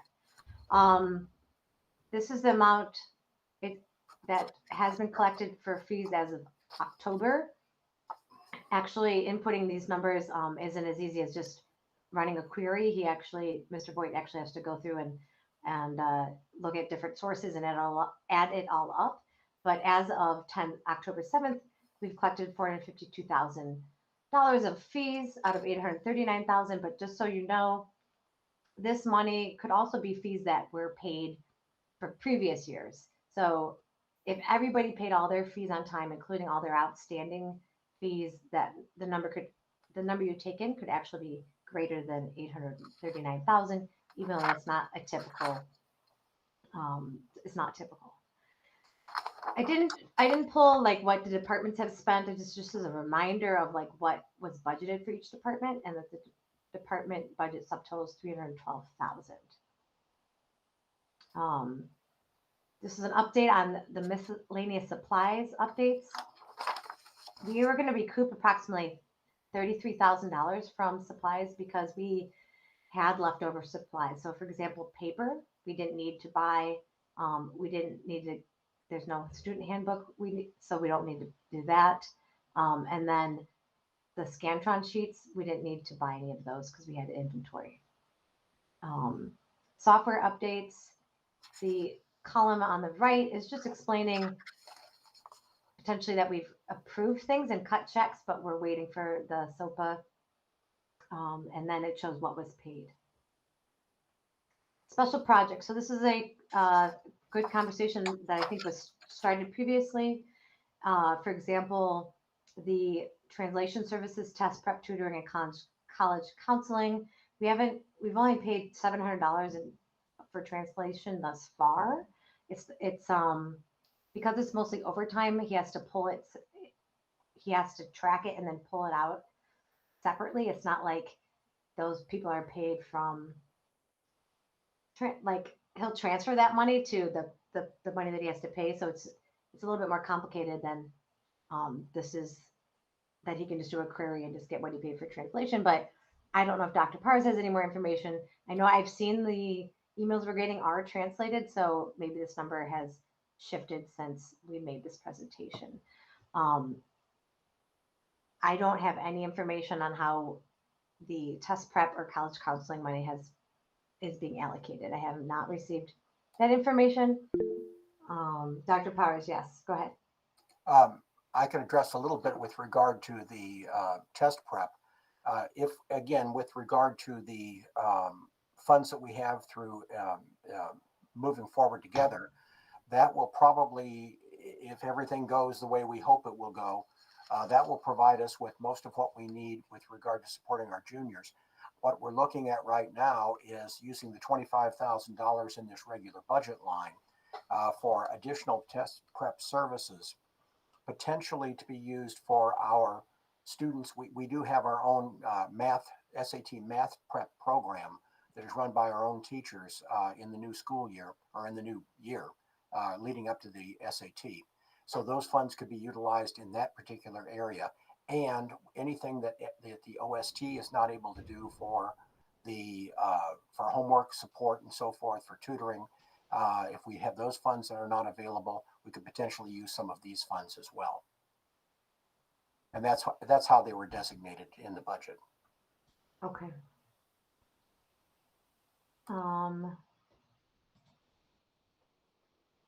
Rachel? Hi, yeah, I thank you for this information about the translation services. And I was just wondering, I see that the whole school safety plan translation is on there too. I have been translating the monthly updates that the LSC sends out. And I used to translate the health and safety report that I write once a month. I didn't do it this time, and I feel kind of bad about it. But I was just wondering if there's a way, like, for LSC documents to be translated. I don't trust my translation 100%. I'm not a native Spanish speaker. And translations are really important. So I just wanted to, since we have that money budgeted, what would the process be for getting those documents translated?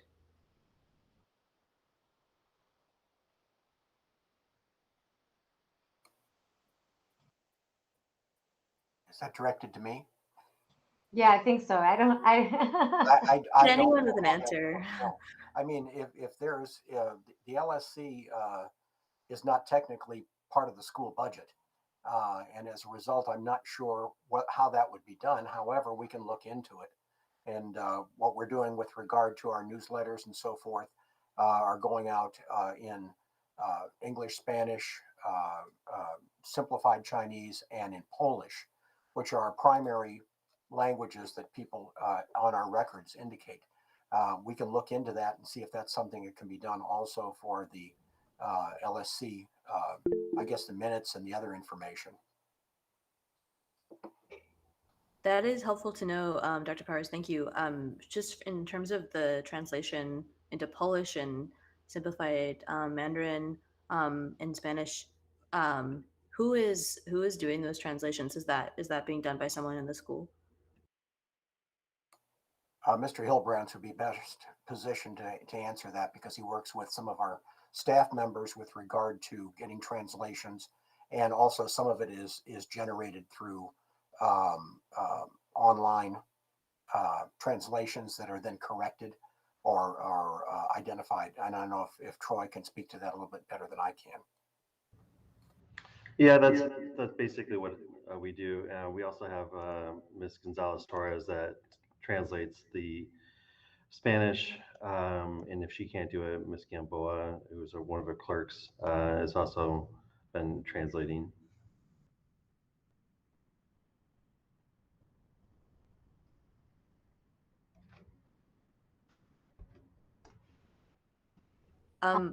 I just want to say, I guess the conversation about the translation budget was so that staff members didn't have to do that job additionally. So I guess I'm kind of confused.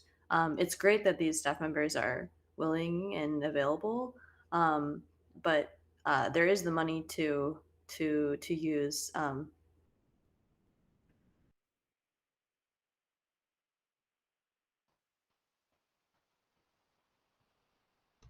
Yeah, do they know that they can get paid for their translation? Oh, we need to use certified translators.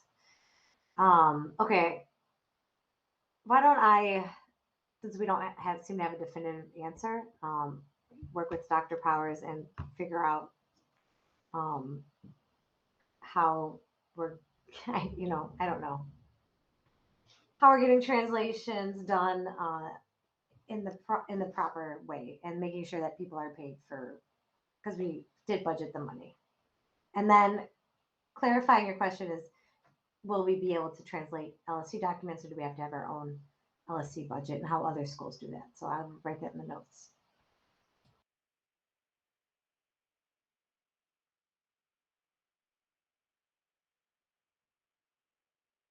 Ellen? Yes, so I had a translation question from a teacher standpoint. It's actually kind of two questions. So one is I'm sending email communications to families, and sometimes I run into the situation where a home language is not English, and so I'm not sure like how I as a teacher should go about using the translation services that we're using for things like our emails, et cetera. So I was wondering that. And then also, since like you mentioned before, Dr. Powers, we have report card pickup coming up next week. I know in the past, like staff members have volunteered to help with translation at report card pickup. I'm wondering what that looks like this year, especially because we're going to be decentralized due to COVID concerns, and we're also a combination of virtual and in-person meetings. So I was just wondering, I started to like think about this a little bit earlier today and just wonder what it looks like for us next week.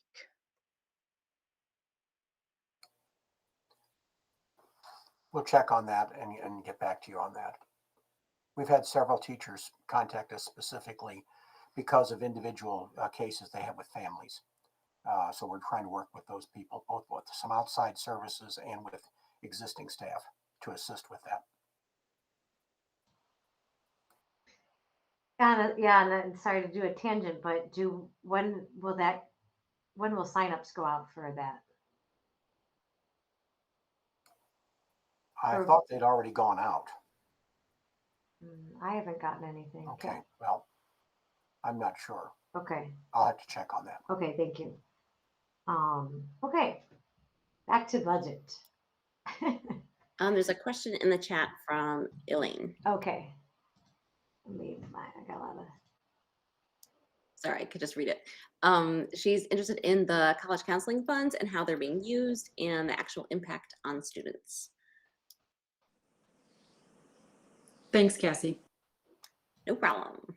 I feel like a radio announcer. That I have no idea. I do not know at this particular time. It was specifically laid out for access, especially for like the college fairs and so forth, and any expenses that were incurred that way. But again, I don't know what the counseling department has done thus far this year, or what they have scheduled that will be used like for these funds. Okay, go ahead. No, do they know they have this extra budget? Like, do we? They should. They've been informed of it. And of that budget, how much is for counseling? How much is for access? How much is for fairs? I just asked because I know that this was something that was flagged in the parent survey. And then also I heard another parent, they're just concerned about the college counseling piece. So if there are funds designated for that, what is it for? What are they going to be used towards? Is it professional learning? Because I know also coming up in the budget, I have another question with that, because I know it's like $16,000. It talks about these meetings with parents, 3 to 4 a year. And I was just wondering, like, at what point will those meetings happen? But I'll wait until we get to that slide. But that would be helpful when you put that down, like, okay, this is how much, this is what it's used for.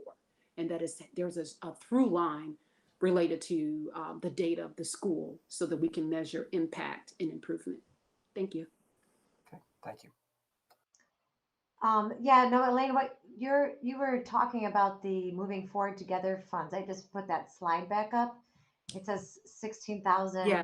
And then in the doc that's hyperlinked, that must have been the counseling department's part of the plan, because they wrote a lot more detail, and that's what she's talking about. So I don't know. I don't know what the best way to put forward. I'm just going to be frank, which is it's November, and we've known about this money since May, and we, the 5 essential surveys that came out to the principal in June that we just saw showed that there was COVID really did negatively impact some things, right? And so this money that has to be spent by June 30th is supposed to mitigate some of the trends that we're seeing. And this, you know, and all I can do is point it out, but I'm not in the building and I don't work there. And so it's hard in CPS to spend this money because of the vendor problem, and that we don't have a plan, and we haven't. Okay, I don't want to say we don't have a plan. There is a plan right here, but it seems to be kind of stuck here. And I really need to see it before Dr. Pars goes on vacation in December. I need to see commitment with some of these funds. Otherwise, we're going to be the money is for the kids, and the kids aren't going to see it until the spring, and we will have already failed the seniors. And so, end of diatribe. We will get to you what we can get to you. Again, a lot of this is we're trying to work through things such as getting the right vendor for certain services, and some of these things are in process right now. So we will get that to you and try to have a report with some more of the details from these areas by December. I'm gonna call and be quick. I think the thing I am thinking about is that when I hear that this is just for 1 year only, some like this large amount of MFT dollars, it's for 1 year only because it's COVID relief funds, and so it's supposed to be addressing the most acute things that are happening in the school right now and for our students. And I think that's something that was really reflected in the PPLC report. Is also it's affecting the teachers, and so to let these dollars go unspent and not use them specifically for the acute needs this year is very concerning. So that's all They will not go unspent, and they will be used for those acute needs. Roberto? Yeah, so I just wanted to address the test prep services and tutoring and college counseling. So my understanding of the college counseling is that last year there were some of the parents felt like they were scrambling to try to complete the college application process, get the college essays done, and that the college, our counselors were obviously were overwhelmed, right, with a variety of things. And so that money is to try to alleviate some of that stress and try to bring in outside sources to help students complete their college application, to help students with their college essays, to help students complete the free application for federal student aid, also commonly known as FAFSA. And I think there's another financial aid that you have to complete through College Board. So it was just to try to get these third parties to come into the school and help out our seniors now to complete these application process, which it's pretty much we're in college application season right now, right? And so early decisions, early acceptance are happening now. So that's what the funds were for. And then for our juniors, it's to also help them prepare for the PSAT. There was an article in the Jones Blueprint where students felt that they weren't prepared for the PSAT, and it would have been helpful if they had some sort of some sessions. And I know that Dr. Powers, there was a free Kaplan or 1 day or 2 day free Kaplan online course, and I know my kid came home with a pamphlet, but that's not really enough, right? It's not sufficient to be able to prepare the students who missed out on a year or two of preparing for these high stakes tests. And the PSAT is also one of the tests where they can qualify for the merit scholarship. So it's basically to use these funds to help our students prepare for these high stakes tests, to prepare for their college applications, their college essays, and whatever else that they need in order to succeed when they graduate, in order to position themselves in a really good way And so, and I know that CPS has a bunch of vendors that are approved for these services. If Mr. Hilbrand or Mr. Voigt, I think they can search through the CPS vendor for educational services or tutoring services and bring those services into the school. I know our teachers at Jones are already overwhelmed and overtaxed. So if we can bring in third parties into the school, I think that might help. And counselors have done that, Mr. Menjivar. We've had people coming in, meeting with the kids with regard to essay writing and things of that sort. So there are definitely things underway for that.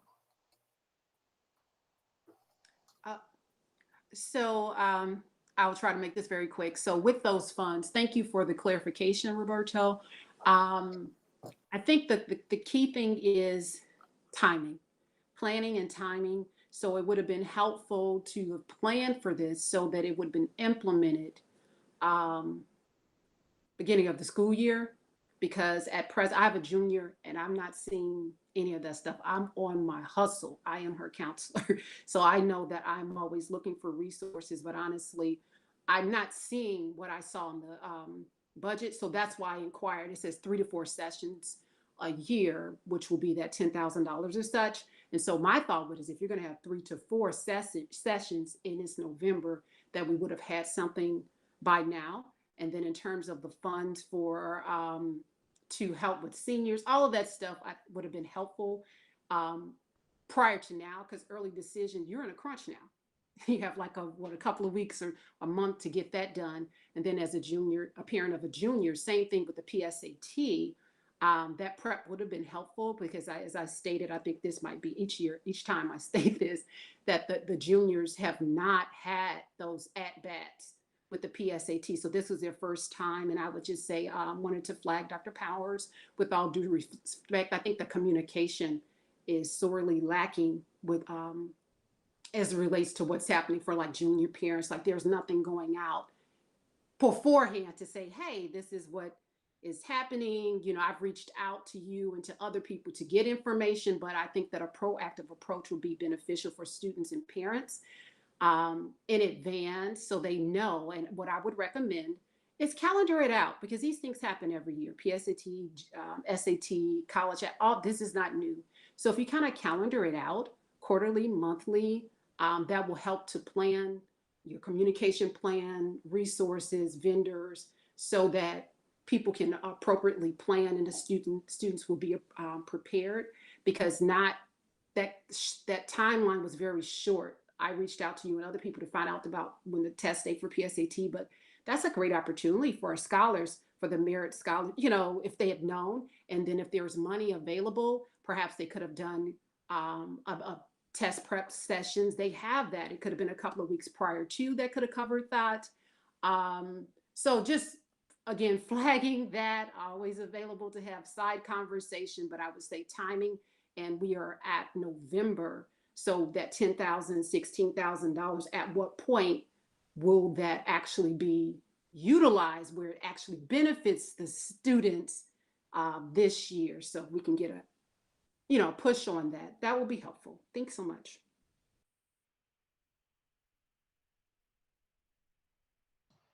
Okay, we still have a few slides left. Sorry. Technology, we bought a lot of Chromebooks. Yay. Next.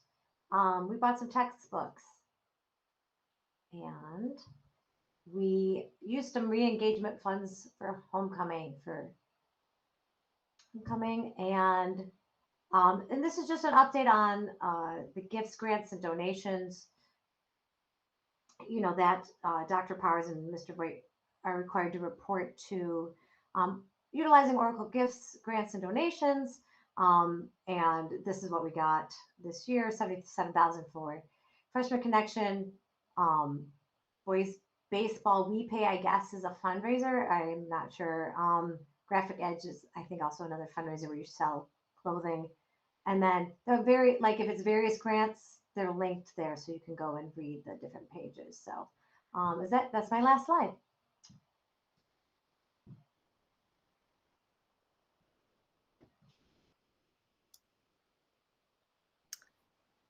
Thanks, Sarah. Do we have more budget questions?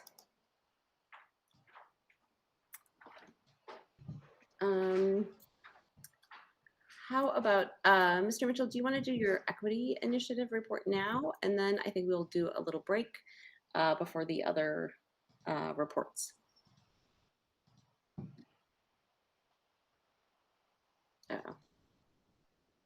Mr. Mitchell? If not, then we'll do our break now and we'll come back in 5 minutes, I think. Okay, so we're breaking at 7:54. Yeah, so let's just say, yeah, at 8 we'll be back.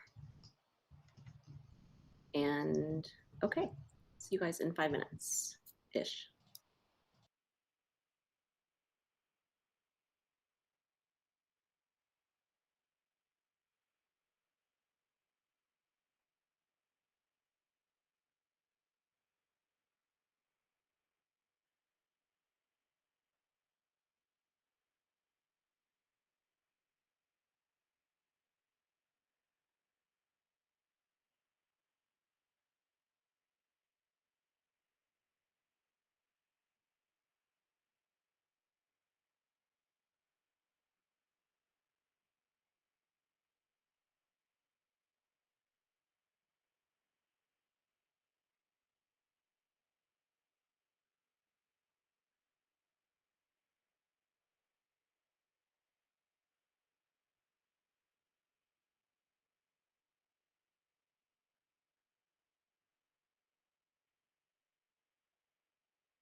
Okay, I think we can start back up. And you want to do we do roll call? We start back up? Yes, okay. Are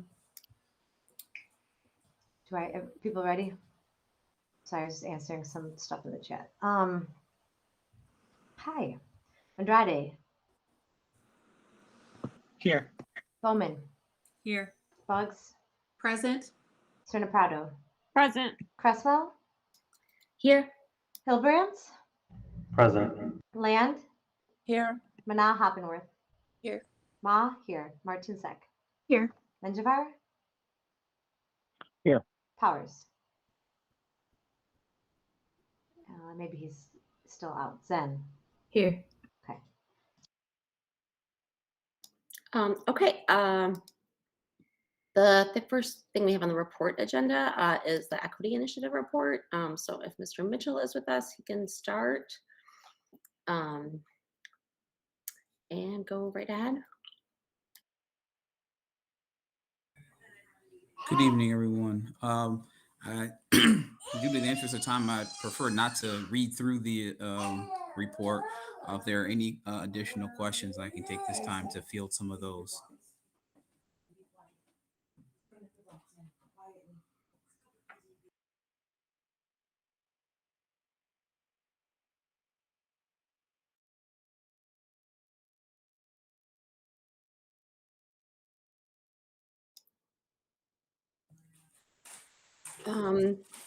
Elaine, not to put you on the spot, do you have any from last month that we should try to cover right now? I can bring them up if that would be helpful.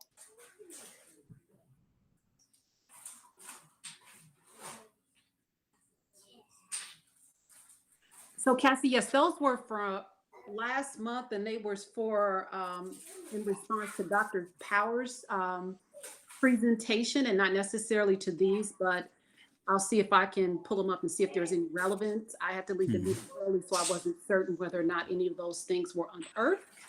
I did read through this report.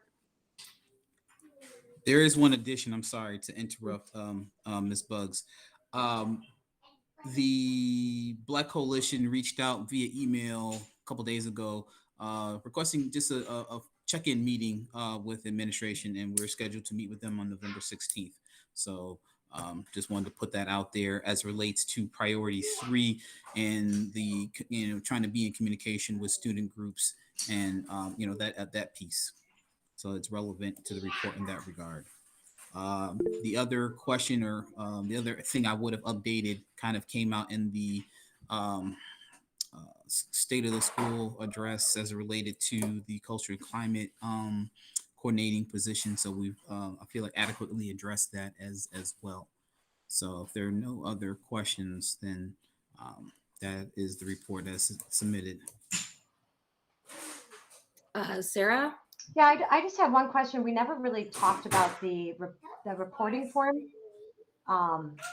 I don't know if that would be is this a good time to talk about that, or why Mr. Mitchell's on the call? Yeah, that would be great. I put it on the agenda as some item under new business, but I think it makes sense to talk about it now. And it came up in the state of the school report as well. So yes. Can you, I had some concerns and I brought them to Cassie, and I think she sent an email, and I'm not sure if she got a response, but I'm concerned with the legality of having our own internal form. And I was just wondering if one had gotten it approved by legal, and then although the internal form sounds amazing, I just think that how do we ensure as a community that the things being brought forth are actually being addressed? And at what point do you then make your own reports to the Office of Student Protections because you are a mandatory reporter? And so I guess I'm thinking of having this form as the middleman is probably there needs to be some communication that certain incidents are not appropriate to be put in that form, and those really need to go to OSP. So have you guys thought about that? So that email was circulated, and I guess the response wasn't returned. I mean, those things we did, have a good start, as Dr. Powers mentioned, as it relates to the incident report, and all those things were accurate. But since your inquiry, and giving full context, we started this journey last year as part of our priorities in terms of student voice, and we the students did a lot of the heavy lifting of the development of this. And in the spring, we saw a lot of commonalities between the district generated form and our own. So that's kind of how we ended up with this, as you call it, this intermediate form. The rules as related to the form were still all the same. Like anything that was actionable and needs to and would, automatically, be put in our Aspen system and reported to those necessary entities. So if it was something that required to be submitted to OSP, then it was done. As it relates to your concern about the legalities, that's also being looked into. And I think the short version is we may end up resorting back to just the district generated form moving forward. Okay. Yeah, so I can add a little to that. I talked to, I think it's Deb Spraggins, who's the deputy chief of Title IX, and she verbally said that they do not want forms that the school essentially filters, and there's just too much room for abuse for that kind of form. And so, I know the students really wanted something like this, and they really want to have this sort of reporting mechanism, but it's, I think a similar functionality could be done with providing very clear information on that page about reporting to OSP, how to use the bullying report form, reporting to OIG. Some of that is linked through the non-discrimination statement on the website, but for example, there's nothing on the website at all that links to the Student Code of Conduct, including the very relevant chapter right now, or section of the Student Code of Conduct on bias-based behavior. And so making all that very explicit and clear, and I think that would be a benefit not just to the students, but to the staff, is very important. And I think the LSC was under the impression that the law department was being consulted with in this spring, and that was part of the reason that, it took 9-10 months to get this reporting form up. So I think the students really need that information, and I think this, the events of this year have made that clearer than ever. Deborah? Yeah, I wanted to ask Mr. Mitchell while he's still on the call about the equity audit and how were staff selected for that audit. And if someone's not selected, is there an opportunity for them to still participate somehow? As far as the staff selection process, we opened it up to any and all staff that were interested. We knew that not every staff member was going to be selected, so we tried to provide as many avenues for staff input as possible. It was more or less of a random selection from those who actually submitted interest. We provided a list to Davis Consulting, and we're not we're blind to who they actually selected out of the list we provided to them. Okay, that was the first part of your question. What was the second part? I forgot. The second Just part is for those that were not selected, do they have enough, is there any other mechanism that they can contribute source information? As relates to the audit, I'm not sure. I'd have to follow up with Davis. I don't want to say yes or no because I'm not 100% sure on that piece. The survey, you're right, Mr. Minjavar, the survey is for the Jones community in totality. So that could be that other opportunity for those who were not selected to have their voice heard as well.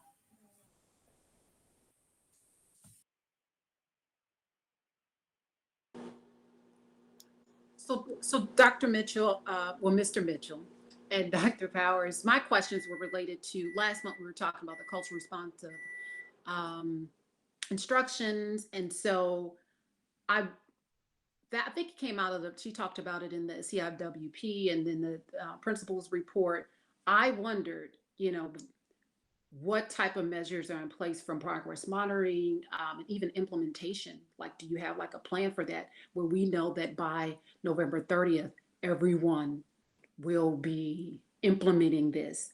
And then this is our tracker based on these different criteria or action items or strategies that we'll know how we're doing along the way, so that when we arrive at May 30th, we will have these goals achieved, or this estimated progress, or 100% of our departments and their teachers implementing this. So do you have an actual implementation plan with dates and progress monitoring tools as it relates to that? Because it came off as if it was like they can try it if they want to, but it's important to have like clear expectations with due dates and accountability, so that kind of guides the teacher, so they'll know like, okay, by this point, I should be implementing this. And they also have the support to do so. Thank you.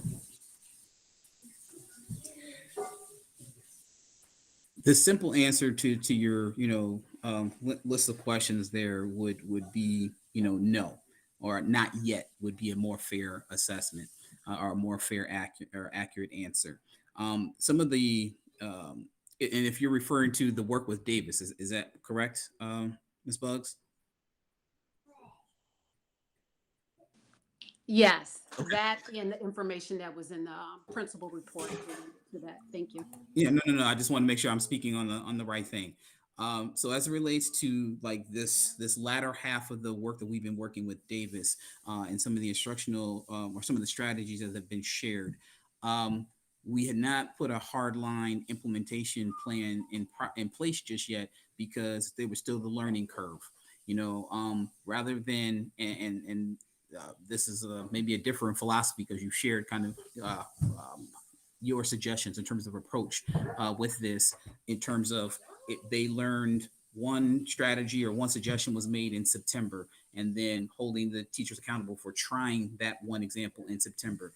We instead have taken the approach of letting them get a few under their belt. We are looking at some providing a survey and collecting some data right now as it relates to that. So not the hard, fast kind of accountability measures that you're referring to. Those have not been implemented just yet.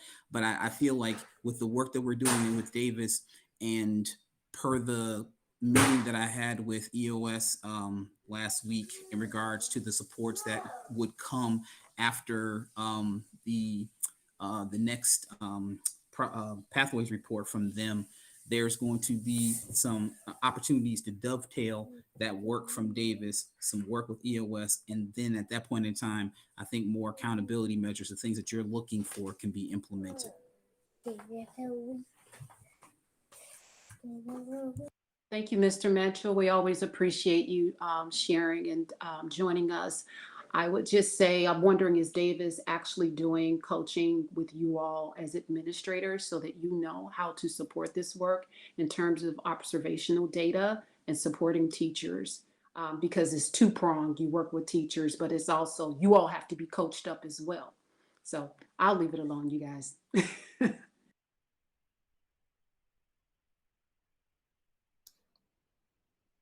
Thanks, Elaine. Any other questions on this report? If not, I think we can move on to the student report. If Daniel is ready. Yes, sorry, let me just move my light so you can have better lighting. All right. There we go. Sorry. Okay, so there's just three main things I wanted to cover today. I didn't have a written report. I'm sorry, I didn't have enough time to type one out. But there was the social emotional learning, which we got our first one during our Eagle Lab, I want to say a week ago. And it was like a worksheet designed by Umoja, and it was just handed out to all the ACT Lab teachers, and in the Eagle Lab, they were assigned to pass it out, and the students fill it out. And in my own ACT lab and also from my friends, this is just senior and anecdotal evidence. It was kind of like taken as like a meh way, just because it was kind of out of nowhere. There was no like heads up. The stuff itself was also like general, right? So some of the stuff like didn't apply to the students, and they were like, well, why do I need to do this? And some were just kind of annoyed with what was happening. And I don't think that should be the message with this social emotional learning. I think like students should want to be doing this and be invested in it and not just annoyed. And so I'm hoping with the like climate and culture coordinator that this can be carried out in a more efficient way, to the point where students are actively engaged with it and like maybe even look forward to it, but at least just not hate what's going on. So that's the main thing about with that. Homecoming, I went to homecoming myself. It was actually my first one. I really enjoyed it, and I want to thank the staff and volunteers because they worked really hard, especially the volunteers in the area. They were working really hard. But like, I think it was Miss Ma who said earlier that tickets were kind of a crazy ordeal. I've heard stories of students like running down the stairs and falling down and getting bruised to get to homecoming tickets. I saw in stories like the underclassmen, they were like racing, like they were in the lobby area and they were like racing to get the tickets. And I just think that's like a very unsafe way to try and pass out tickets. So there could have been more order there. Maybe have different dates for wave one of homecoming, wave two of homecoming, so more people can get in. It was just kind of hectic, which I didn't really appreciate, especially like around already a hectic time with quarter one ending. A lot of the underclassmen were panicking over quarter one as well because they just didn't know, like they thought that I was a permanent grade and they were freaking out, but that's a whole nother tangent. And then finally, student rep. I know we're getting 2 other positions. Today was the last day for students to submit their applications to get on the poll. And to my knowledge, the poll is supposed to be happening Monday, or by Monday at least, and it's already Tuesday. Tomorrow is our last day of school for the week, and then we have days off for Veterans Day weekend and CPS like acknowledgement of vaccination. And so I don't think students are going to be checking their emails that day. So I don't know when this whole election is going to take place. I'm just scared not enough students will participate as a result of this. I was also hoping that we can maybe have like a student forum where the students come and answer questions or something, but it's kind of late for that. So I would just, where are we with that? I know that's on the agenda for later as well. But I think this is something we really need, just to have more student voice on here. And also it's kind of a lot for me to hear from all the students. Like with Elaine talking about her junior not feeling ready for the PSAT, I was completely unaware of that just because I don't have all the time in the world to be reaching out to juniors. And I have very limited contact with them as I am not in many classes with juniors. So we'll hopefully get students who are like part of underclassmen or can hopefully reach out to underclassmen and we can divvy up the work. But yeah, those are my 3 things for the student report this month. Thank you. Thanks so much, Daniel. Where's the list here? Anyone have questions for Daniel or comments? Go ahead, Lenny. I just want to say thank you, Daniel, for being here. And absolutely, you should not have to feel like you have to reach out to 2,000 students by yourself. So yeah, let's figure out how we can get you more support. Thanks. Thanks, Lenny. Rachel? I was just gonna say, Daniel brings up a really good point about the dates, and I'm wondering, oh, it always tells you to lower your hand. I'm wondering if there's, I mean, so the 15th is when, it's supposed to happen by, but seeing as maybe we haven't had the chance to have the student forum, can we have like some flexibility with that date? Because I think everything you said, Daniel, is true, and I think a student forum to answer questions is a really good idea. Dr. Mars might have checked on this today. The limiting factor in the election is the board approval next month. I think, or it could be the board approval this month. I'm not sure. I don't think it's for this month because typically it takes longer than that. I'm trying to get in touch with the right people at the LSC office to see if we can actually add a couple of days, at least a few days, so we can have a student forum, so we can have an opportunity for our students to communicate their interests and so forth, and then have a vote that's a little less rushed. Losing the day on Friday, I don't think any of that was, well, it wasn't anticipated, of course. So we're trying to see what we can find out in terms of extending that time that we have to actually do the report in. Yeah, just for the dates, like even in their letter, they had December 12th, you were supposed to prepare ballots. But it looks like they want you to return the certification of non-binding results on November 17th, but it's not to the December board meeting where they would vote. So, but I would definitely get some guidance so we don't, make a mistake and then not have the. If anyone needs help doing a forum, Daniel, like that's my alley. I love that stuff. So I could help support that if you need somebody. Thank you. Just one quick comment on that, Ms. Ma. So if the board will be approving these non-binding polls on the December meeting, students won't be joining the LSC until like late December, early January-ish then? Yeah, their first meeting would likely be January due to the fact that our December meeting is December 7th. Okay, thank you. Yeah, I had a few students reach out to me about like when they would be starting. Okay, thank you.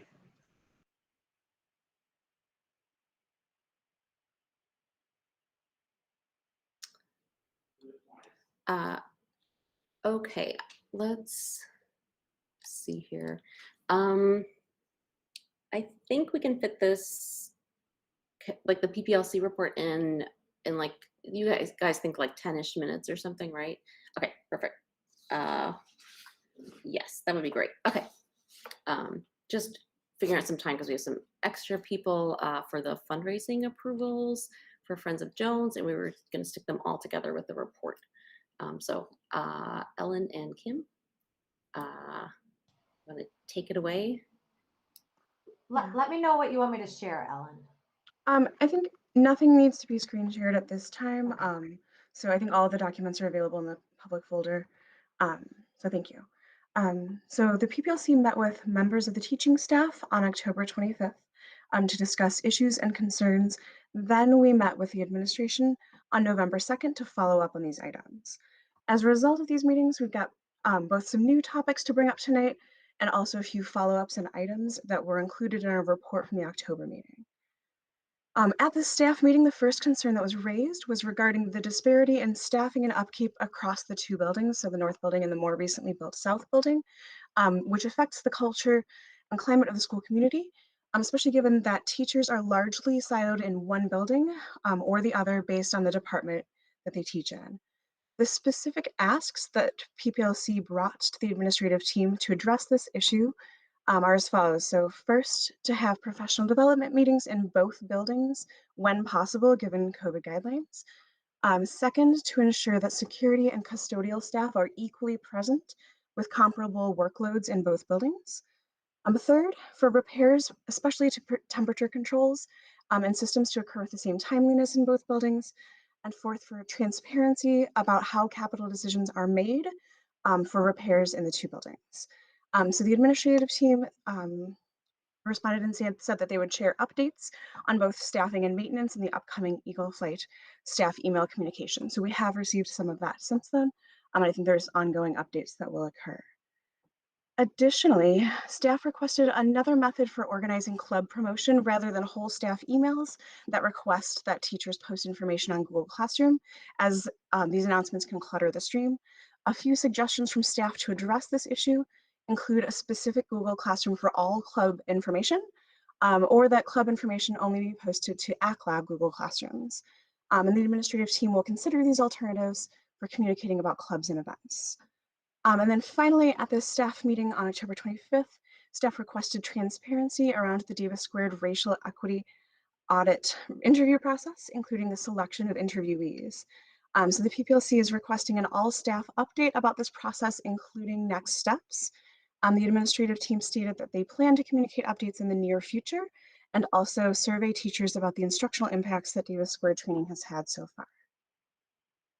Since the October LSC meeting, the PPLC administered a survey that was co-written with the administrative team that was designed to be sent to both staff and student groups in slightly modified forms as appropriate for the audience to assess school-related workload and class engagement compared to last year, identify supports that could help with balancing this workload, and identify any classroom needs or concerns that could be benefited by a school-wide policy or procedure.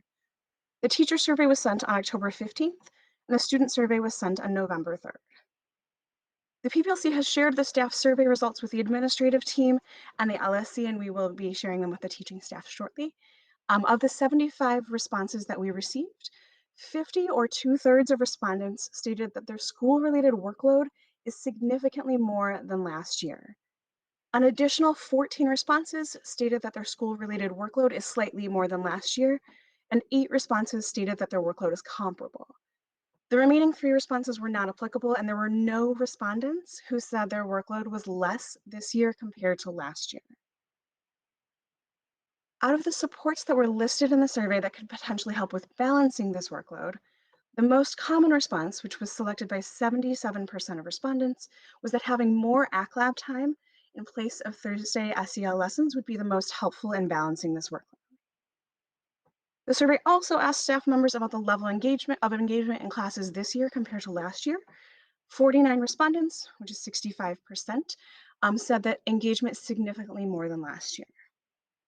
And then finally, the survey asked for staff members to identify any classroom needs that could be benefited by a school-wide policy or procedure.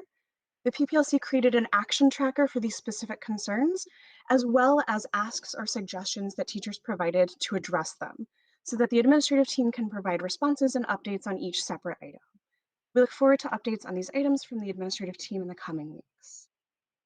Finally, to follow up on the PPLC request for more support for our diverse learners, since the last LSC meeting in October, I know the administrative team has met with core subject department chairs on this matter, and it was also brought up in department meetings at our most recent end of quarter professional development on November 5th. So we appreciate the leadership of the administrative team and department chairs on this issue and their outreach to ODLSS. Thank you.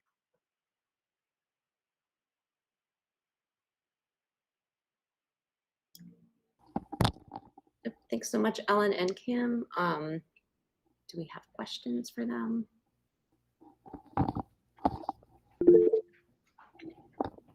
Go ahead, Roberta. Hi, so this question is either for Ellen, Kim, or Dr. Powers regarding the diverse learners.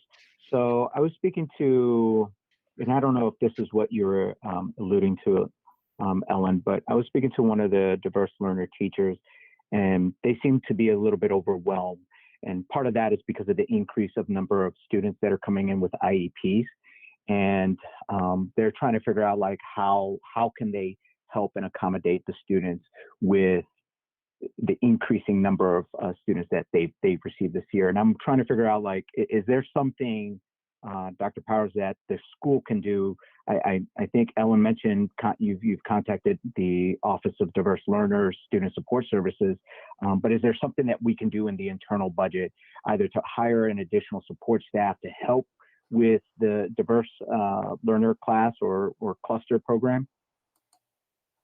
At this time, no. I think staffing is not so much the issue as the influx, as you indicated, Mr. Menjivar, of a significant number of additional students in our incoming freshman class who have IEPs, and some of them with some fairly significant learning deficits and needs.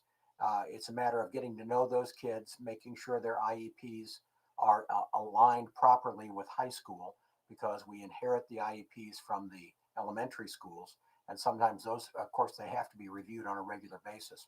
So right now with our new staff, especially with our staff in diverse learners and the additional case manager and the additional people in our support staff areas in terms of our psychologist, social worker, and so forth, this ties in very closely to our MTSS resources as well. So we're in the process of identifying students, especially our incoming freshmen, but not exclusively so, identifying students and identifying what their needs are and what supports can be put in place for them. I think we have the staff. It's just a matter of some of the staff is new to us, and it's a matter of making sure all of our working relationships are aligned properly and that we get to know these kids and do so now. We're now in a position, as I mentioned before, where we can respond to a lot of what we now know about our students. Thank you, Dr. Powers. And just to add to that, you know, coming from last year where the majority of students were at home, is probably exacerbating the challenges that some of our diverse learner teachers are facing or encountering now. So if there's anything we can do, I think it would benefit both the teachers and the students. Yeah, absolutely. Rachel? Or I don't know if Ellen wanted to respond first. Oh, okay. There it is, telling me to put my hand down. I just wanted to ask a couple of questions about this tracker. Just looking at it, it's like so detailed, and clearly there's a lot of thought that goes into it. And just kind of the disparity here between I think it's concern in the third row that says, despite efforts, SEL lessons are not going well. And then this concern in the eighth cell or the eighth row, column A, that says students are generally overworked, overwhelmed, and exhausted. Thank you, Sarah, for sharing. So yeah, I mean, it seems to me, and then I think in the responses to teachers are indicating that, or those surveys are, those who were surveyed are indicating that they would prefer to replace the Thursday SEL lesson. And so I guess I was just wondering, in terms of the ask, yeah, I was just wondering if you could maybe speak on that a little bit more.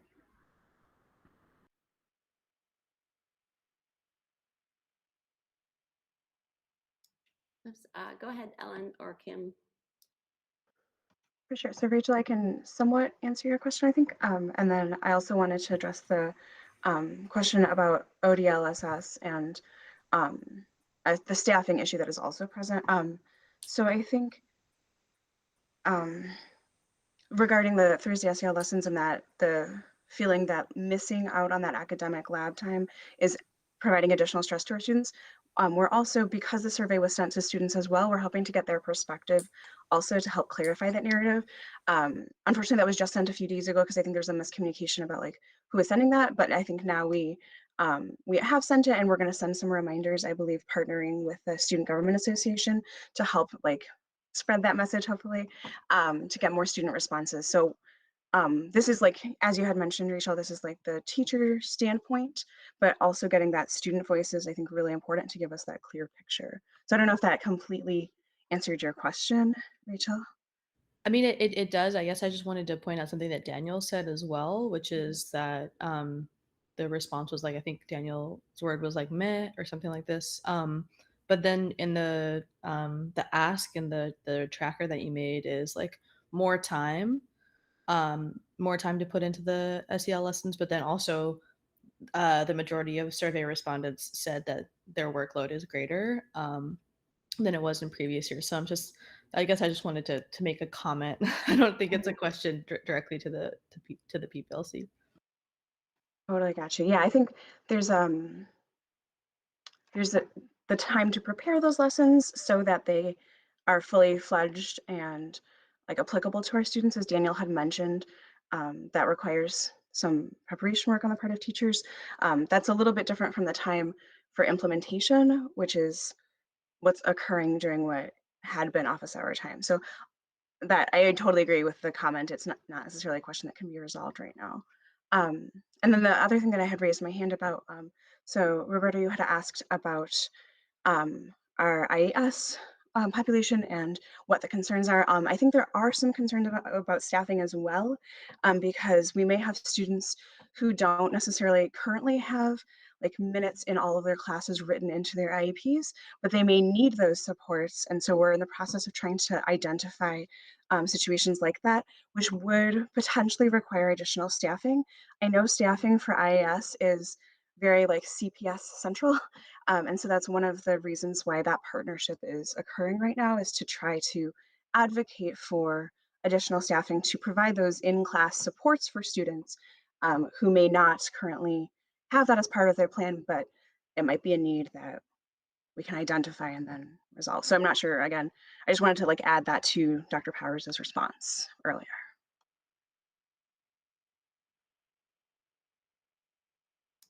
Go ahead, Dr. Powers.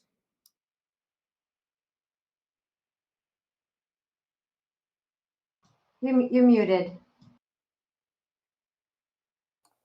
Must have turned something else off. With regard to the use of academic lab time for our SEL lessons, we are looking at alternatives for that. We have done that. We've had one, we've scheduled or canceled the one for December to use during academic lab time, the Thursdays, which we're averaging out about one per month, or a total of 8 approximately 45-minute sessions using academic lab time. However, we want to move away from that, using our early dismissal times and Eagle lab times on B-Day Fridays, and possible other ways in which to deliver our SEL programming, either through departments or some other means. But we are moving away from the use of the academic lab time to free that up for student and teacher interaction.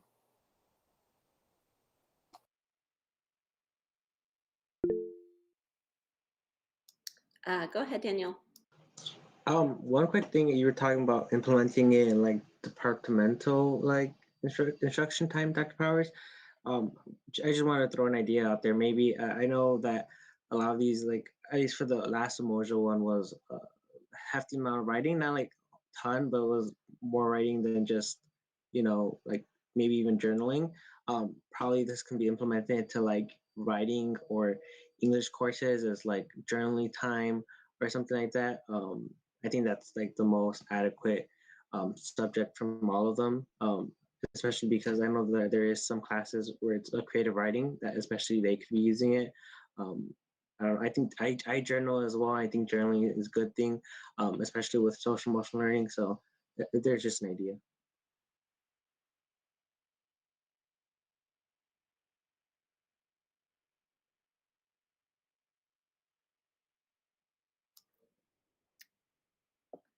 Thanks, Ellen and Kim. A comment from me, just that I think that the overall information from this survey is really concerning, and like as a parent, like it's, you know, it seems like a stressful environment, and I do know that some other schools in the district use like the supportive schools plan, and that's how they planned their SEL stuff. And so it's a very holistic picture of the SEL needs of the school. And so I think something like that, where the fact that ACLAB is actually part of SEL and mental health, and you know, if an overall holistic plan would take them into account, and that SEL isn't just SEL lessons. So I think that's something that occurs to me, especially reading, you know, the pressure that this is now created with the other events and PD times. Go ahead, Dr. Brown. Yeah, I would agree with you, especially because many of the things that we have done over the years are really designed to provide our students with additional, not only additional support, but our faculty and students with additional time. I think our block schedule, for example, is a far less hectic and much more humane schedule for high schools The additional academic lab time, which we want to try to restore to where we were previously, is done quite deliberately. It isn't just a time for students to do homework or whatever, but also for them to have that contact with their teachers. So we have a great deal of flexibility, much of which is designed to take a lot of that hecticness and that pressure off. The fact that the students essentially have only half of their classes on any one day, as opposed to having a 7-period day and short periods and shorter passing times and so forth. We have come to kind of take that for granted, but it is a major part of what we do with our kids and how we support them.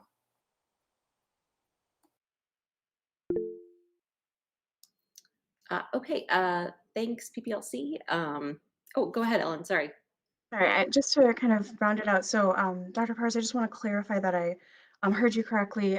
So it sounds like the administrative team, since we met together, you have convened and met and discussed the Thursday SEL lessons. So is it accurate to say that there will not be those lessons in December? We've already canceled the one for December and are working on a reorganization plan of how we continue to do the lessons. In other words, the delivery process of it, more than anything else, is what we're working on right now. Okay, awesome. I think staff members would really appreciate just like an email delineating that, because I think it helps us to plan ahead for December and really like anticipate having more office hour time. So thank you. That'll be in the Eagle flight tomorrow. Great. Thank you so much. Thank you. Lenny? I just want to acknowledge, Ellen, thank you for your work and all of the work that is ahead. And absolutely, the teachers and staff must be supported to help serve the needs of the students. So thank you to the administration for acknowledging that too.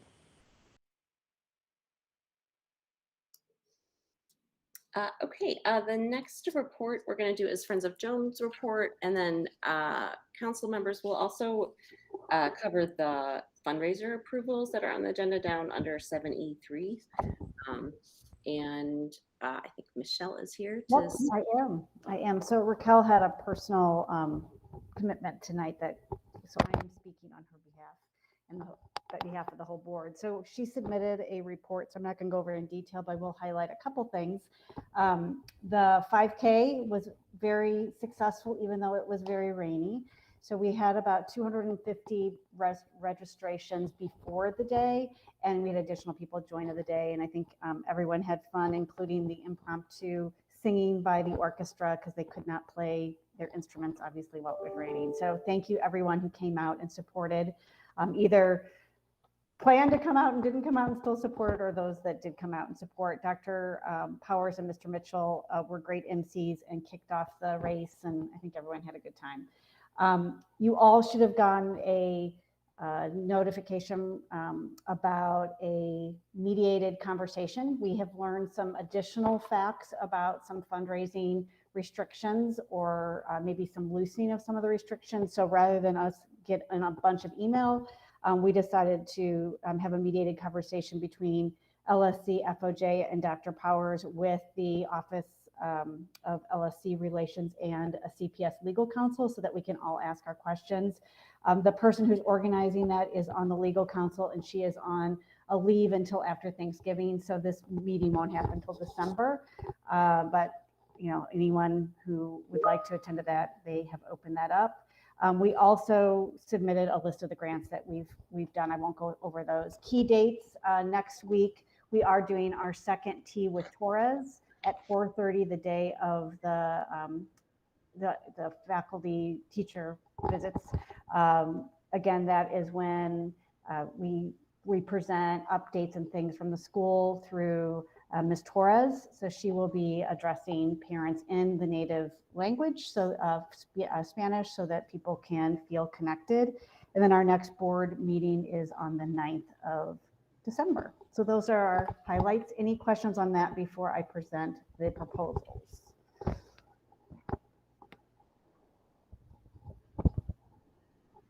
Okay, then I have some of my fellow FOJ members here. I have the chair of the annual fund, Jen Miller, and then also Gavik, who is the banner, corporate banner. So we thought, have all of us come. That way, if you had any questions, I know they know a lot more than I do on this. So between the three of us, hopefully we can answer your questions. So we submitted our proposal through the CPS form, but also provided some background that you should have had some FAQs or answers to what we thought maybe some open questions would be to give you some background to hopefully limit this conversation or speed it up. So let's go first to the corporate banner.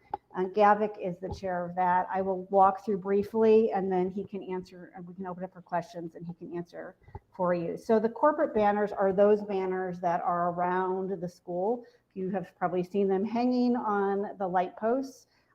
They've been around for a number of years, actually, since for several years. The last time they were updated was in 2016. Last year, there was a start of a refresh program. And what we're looking for is approval to continue that banner program. It raises money through sponsorship levels.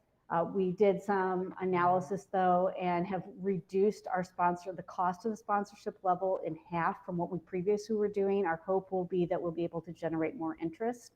The people that sign up for the program, the sponsors, are for a full year. So whenever they renew their contract, they get it for a full year. And that money goes directly. It's a very low cost to us, so high profit on that. That then can get put into our general fund to be distributed through the grant process and the budgeting. So we're going, since we are kicking it off this year, again, in a little bit more earnest, we would like to estimate about $8,000 in revenue with some additional expenses based on needing to reprint some of the banners. And then, so our total revenue goal for this year is $4,500. And the other thing that we'll need to do in addition to this is if you approve this, we will also need approval. So I don't know, Cassie, how you want to do it in order, is the use of the logo, because obviously we can't have a Jones College Prep banner without their logo. So we need approval to continue to use that as well. So I will stop there and open it up for conversation.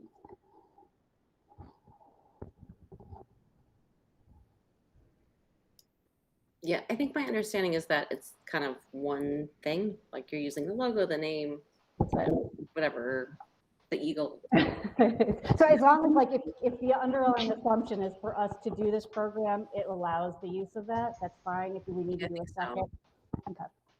I think we could put that in the motion. So is that what, is that what you're looking for, Cassie, is to do? I think we should do this as two separate motions. I didn't pre-write them, but does anyone have questions before we would do that?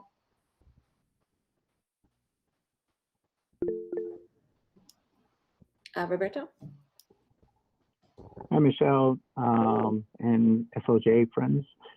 So I just have a couple questions about the banner, like just the vetting process, just to make sure that we're soliciting, good folks, good people who are supporting the community.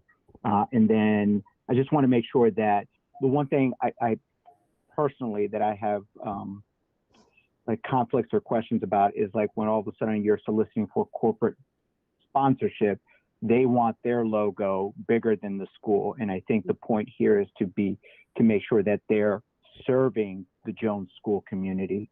So what are the parameters when, corporations want to have their logo prominent versus serving the community?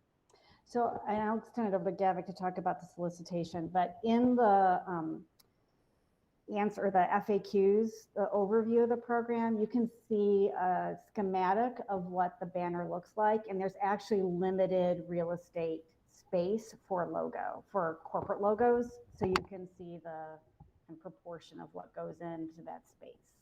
That might help answer that question. So it would be predominantly, it's a large, Jones College Prep logo. There's a statement that's common across all of them, and then one of the mission statements, and then the logo underneath. So they're all the same. But Gavik, do you want to talk about the solicitation? Yeah. Hello, everyone. I'm very new at this, so I don't know most of you. regarding solicitations, having just started this, and the only solicitations I've done so far were some friends and family that have businesses. For example, someone who owns a rug store, a couple of restaurateurs. So I thought those were safe people to start with, but we haven't formalized like what kind of businesses we would stay away from. But some obvious ones would be things like if we were to know that a certain business had any kind of discriminatory practices and such, that obviously we would not solicit them, or if we found out afterwards, we would have to deal with that. Personally, I think we should stay away from things like maybe bars, for example, anything that's alcohol related, simply because we're a school and we have minors. Things of that nature. Probably nothing religious for obvious reasons. We can formalize that if that's necessary. But I have been thinking about it, because you don't want to approach just anyone, right? You want to associate with things that are positive and student-centered and helpful to building teenagers, not just anyone that comes down the pike. Yeah. But if that's something you'd like to see on paper, it's not a problem. Roberto, did that answer your two questions? It does, and thank you so much, Gavik. And it might be helpful to have some guidelines. Okay. Yeah, I think there's actually a CPS policy, but I don't know if for this it applies, because I feel it's like for on school grounds. So, but you can look at it, because you could maybe like recycle the guidelines, and it might be a good place to find those. So, yeah, I'll put that in the chat. Thank you.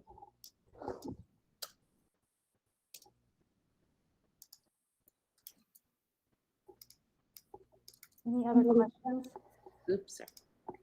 Yeah, I would just add that we're going to begin with parents of current students, and see if anyone has a business or an organization they'd like to promote. And then we would start with Printers Row and South Loop, and then try to make it local so that it benefits the businesses as well as the school. And then if that doesn't work out, we'll have to kind of branch out from there. And then Roberto said an old hand or a new hand? Oh, I think he's frozen with his hand up. Okay, Lenny. Frozen hand. Yeah, I just wanted to thank Friends of Jones for all your work on your fundraising, and for all this effort around the corporate banner, which I'm learning a lot about just on this call. Thank you, Roberta, for bringing all those concerns up. And I am curious how you're gonna formulate your your selection process, and with all of the committees that we have, including the equity committee. How is that reflected in your work? I suppose I love that you're looking locally first, and friends of friends, but also just who is being showcased on those banners, and why it is important to know too. Thanks. Sarah? Yeah, my question is just kind of specific to this form. I'm sorry it's so small. It's hard for me to zoom when it's a PDF, when I'm sharing through Drive. But there's a little spot that says double asterisk, all funds collection and expenses shall be processed by the school. Net profits will be distributed. There's a typo there. Will be distributed after the final fundraising report is completed. I think we need to cross out all funds collection and expenses shall be processed by the school, because that's not going to happen. And so I just want to make sure we're being completely transparent in what we're doing. That's fair. I tried to clarify it in the comment. Yeah, I saw it. Yeah. The very long wrapping comment, but if you guys are comfortable with us striking, I can strike it and put my initials by it. Yeah, and that's something like for the council, is that something where you want to say like per she said per the grant process, but maybe per the bylaws or per the grant. You know, I don't know. It's fine, but I'll cross off the asterisk, and that will probably apply to our other request as well. Yeah. And I'll just put my initials on it, and then Cassie, when you sign it, you can maybe put your initials or buy those cross off. I didn't want to alter the form, Yeah, form fair. without permission. Deborah?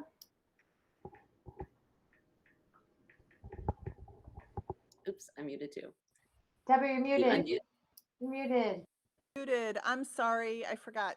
As a point of procedure, I'm assuming that when you've come to the LSC with your fundraiser, you've already reviewed these with Dr. Powers and his approval is implied. Am I correct to assume that?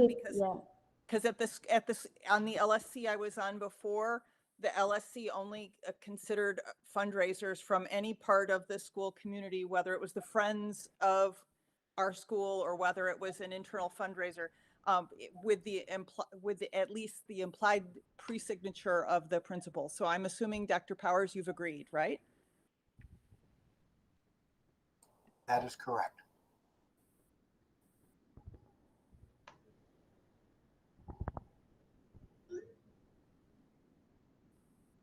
Anyone else?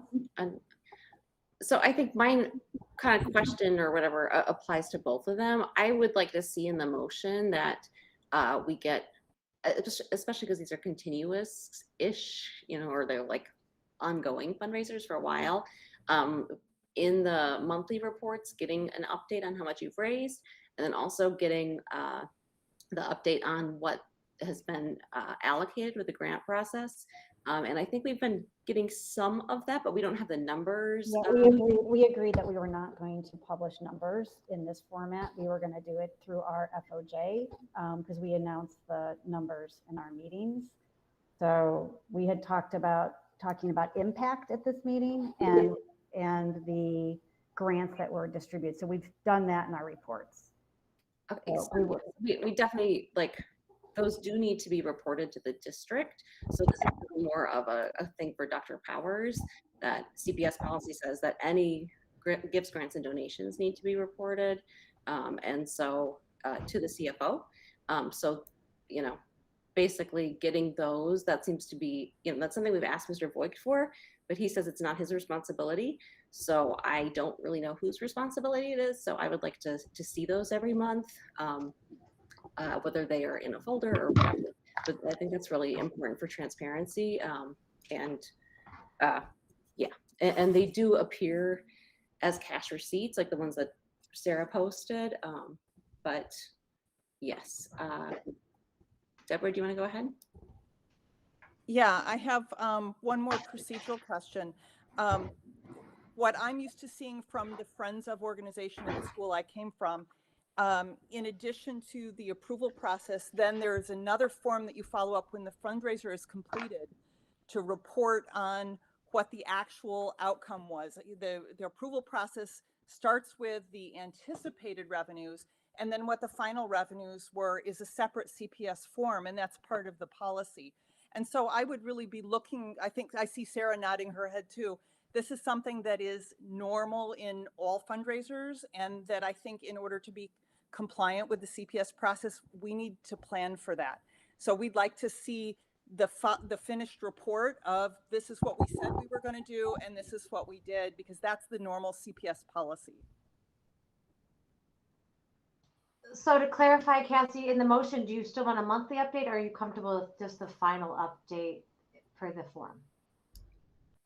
That makes sense to do the final update. And yeah. Okay, so I'm writing the motion, so I will change it to say final report, you know, per the CPS form. Hold on.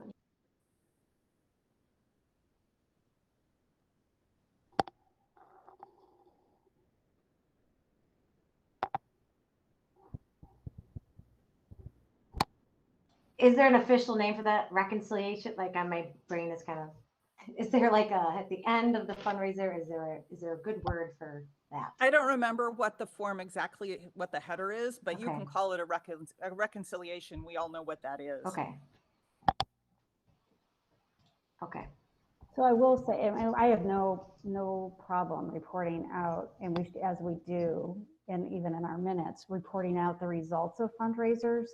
What is tricky is you can't, because of it going through a grant process, a grant necessary isn't tied to a specific fundraiser because it goes into a pool of money. So I can't say that the brand new tubas came from the 5K, because it's just not how it I don't think that's the expectation, Michelle. Well, no, there was Cassie had made a comment about how the grants were being divvied out. That's why I can talk about the fundraising dollars for sure. I just can't tie the specific payment out. So no, but you need to do both, but they are separate actions. I think we all understand that. There's the we completed this fundraiser and here's how it turned out piece, and then we spent money, or we gave money, or we granted money, and this is how we spent it. So those are the two separate pieces, and you don't have to tie a particular grant to a particular fundraiser necessarily because it goes into a pool. That's right. We won't be able to do that. Right, and I'm comfortable pulling the Cassie from, because Michelle, are your minutes public? Or no? Yeah. Oh, they are. They're on the website. So I could pull that stuff from the website. Additionally, I could pull it from the cash or the cash receipts journal or whatever it's called and report monthly on that too. It's like, we'll have the information. But it doesn't go through the fund, so Jeremy doesn't have it. Well, for example, when $77,000 from Freshman Connection was deposited, we see that. Yeah, it depends on which Right. fundraisers. See, like for each like baseball, like it's really specific in there already. So, okay. Can I make? Are we ready for a motion? I'm ready to make the motion if we're all ready. Okay, so this will be for the banners. I make a motion to approve the Friends of Jones corporate banner fundraiser, which includes use of the Jones College Prep logo and name. The final reconciliation report at the conclusion of the fundraiser will be submitted to the LSC. Second. I second. Scott Powers the second. And let me do a roll call. Sorry, I'm typing. Andrade. Yay. Bowman. Yay. Bugs. Yes. Serna Prado. Yes. Presswell. Yes. Hilbrands. He's got a lot of echo tonight. I think that was his yes. Land. Yes. Mana Hoppenworth. Yes. Ma, yes. Martinsek. Yes. Menjivar. Yes. Powers. Yes. Zen. Yes. Okay, that was approved. Do we have questions on the annual fundraiser? So the annual fundraiser, Jen Miller's on. The difference, obviously, it's very similar. All the information, I think, general questions we've sent to you. This last year, our target was 250. With COVID, we came in significantly less. So this year we set a lower target of 155, and then there's some expenses that incur based on mailings and the marketing of it. And so our anticipated profit will be 151. So it's like a 98% return on the people's donations. So with that, Jen's on if you have any questions about our annual fund. Jen, would that also include use of the name and the logo?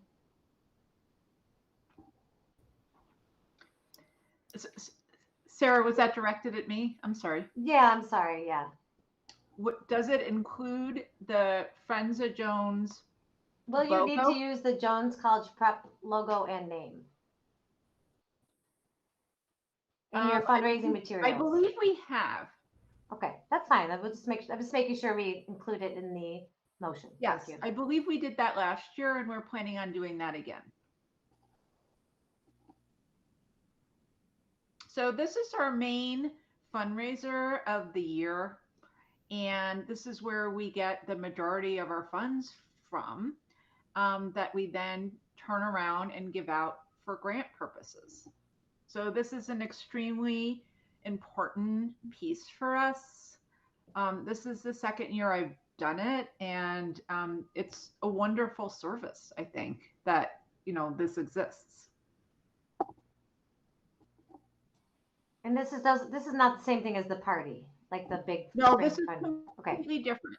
Okay. So basically what this is reaching out to parents periodically. We have different ways. We'll emails, a little social media, and then in the fall we send out one informational piece, and parents, and then we have Giving Tuesday coming up, and parents and friends of the school can send in donations either through our website. They can write a check. Occasionally there's a matching gift through a company. I think we also accept stock. That's our big fundraiser, which we refer to as the annual fund. Great. And there's no big funnel in the, I think that was taken out from, like the picture where you color it in and that's no longer. Oh, the thermometer? Oh yeah. Like Yeah, we took that out. we're not using that. Okay. Okay. No. So it's pretty straightforward. Yeah. Any other questions before I make a motion? No, this is Roberto. I just want to make one comment. Michelle, I know you mentioned that part of the FOJ was to take down the banner. Mhm. And because it just represented, it wasn't what at least FOJ didn't want to, it just didn't have the right representation. So I do appreciate that it's not there, and that now you have the wonderful balloons and the welcome to Jones in, I think in like 3 languages, in English, Spanish, and Mandarin. So I think that's just more inviting and welcoming. Good, so thank you. I appreciate that. Mhm.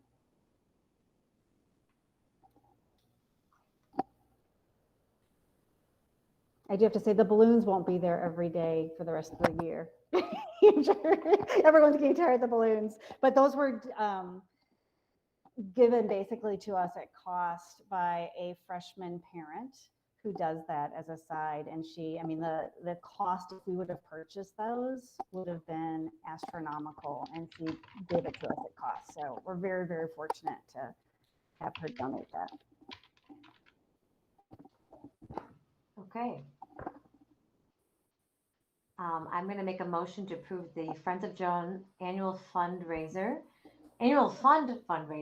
which includes the use of the Jones College Prep logo and name. A final reconciliation report at the conclusion of the fundraiser will be submitted to the LSC. Second. Any debate? Okay, roll call. Andrade? Yay. Bowman? Yay. Bugs? Yes. Serna Prado? Yes. Cresswell? Yes. Hilbrands?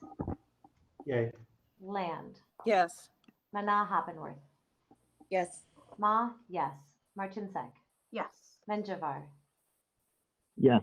Powers? Yes. Zen? Yes. Okay, those are approved. Okay, great, thank you. Thank you very much. Yeah, Classy, I'll send these over. Do you want me to just scan them and send them over again? Yep, that's great. Okay, and then you'll send them off to Dr. Powers like you did last time? Okay, we'll get this process down. Thank you. Thank you. All right, take care. Thank Thanks, you, everyone. everyone. Thank you. Hey, Cassie, I noticed that I just saw that there was someone from the alderman's office. Yes, but I think he just scampered away. Unless I hate how. Yeah, I think he left. Yeah, that was from Sophia King. She's the 4th Ward alderman, and that might be like her ward director. Yes. Dr. Powers?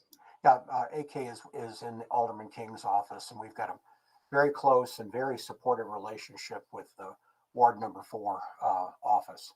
So I'm very pleased that he's able to join us at this time. So next is committee reports. Budget, Sarah already did basically, right? Sarah, do you have anything additional? I submitted slides. I think the thing I want to try to do at this is to vote on the rental committee, the rental, the rental language, and the check requests. But we don't have to do that. I don't know if you want to do that later. I think we can just do our committee reports. It's fine. Yeah, I don't, whatever you prefer. Do you want to do all of items over 2,500? Blah, blah, blah, like No, all of I'll let everyone else go, and then when we get to 2,500, I'll do that, and then we could do the motion for the rental. Okay. So Roberto, for equity. We've added a few new members to the equity committee, Radaya, Raquel, and Gladys, and there was someone else, and I'm now blanking on the name. I'm so sorry. But other than that, we are working on drafting a proposal for updating the Jones dress code policy, and then we'll hand that over to the Health and Safety Committee for them to review, and then hopefully it'll go to the LSC for you all to review. And that's my update. Thanks, Roberto. I would really encourage everyone to watch the equity meeting from this month. Like I said, the speakers are really great. And I think it was just a really good overview of how dress codes matter for equity and inclusivity. And, you know, great job, Equity Committee, for setting that up. It was really a very worthwhile evening.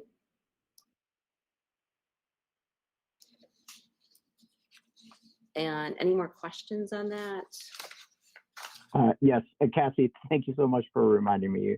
We did have a wonderful discussion. For everybody who was unable to attend, I invited Dr. Keith Robinson from Evanston Township High School to present, and I also invited a staff attorney from the American Civil Liberties Union, the ACLU, to also come discuss, to share space and talk about dress code and the impact it may have. So it was definitely a wonderful discussion.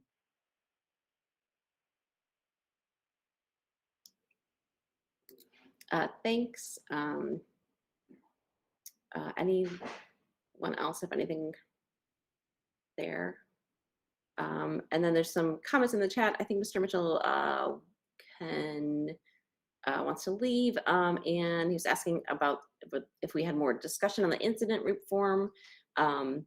And he said that in his equity report, he indicated that we'll be using the CPS approved form moving forward.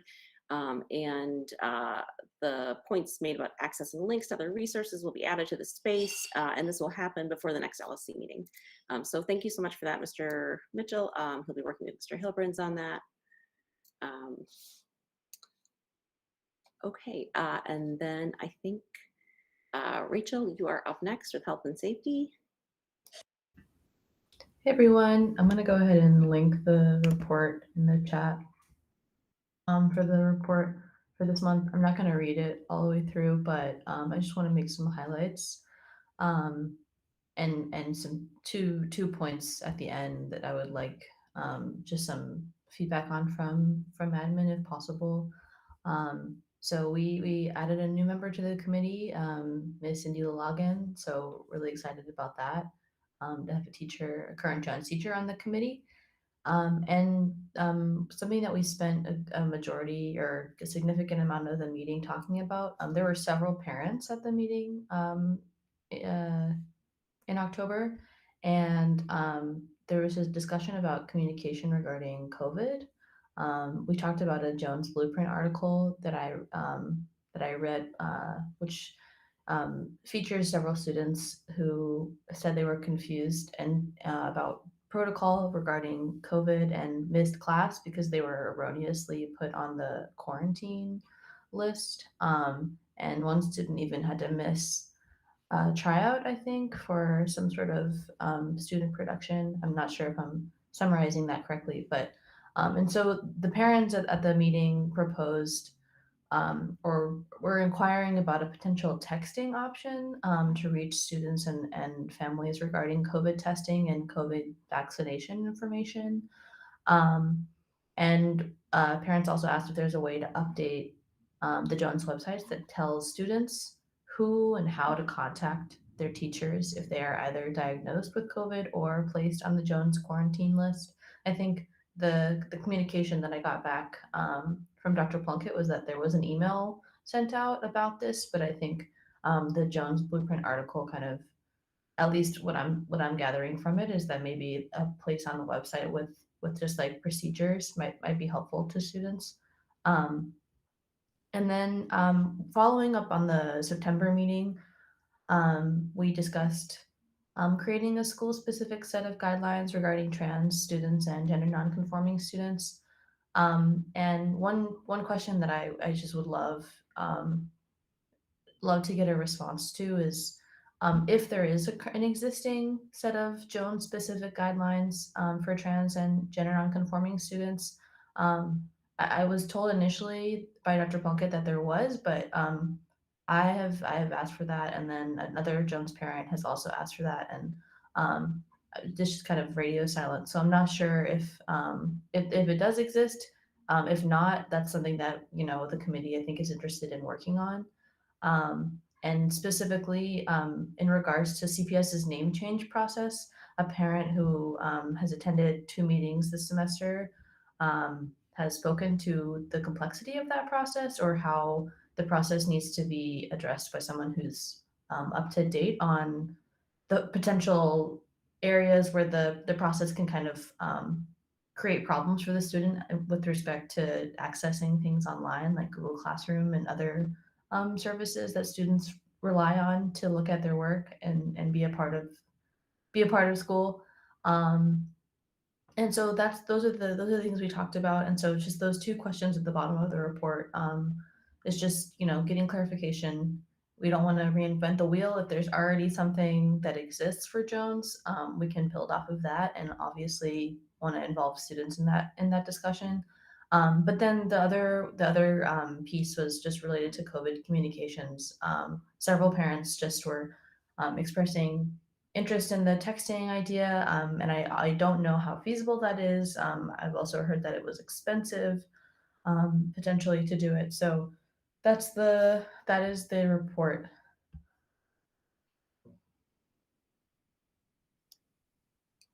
Thanks, Rachel. Sarah?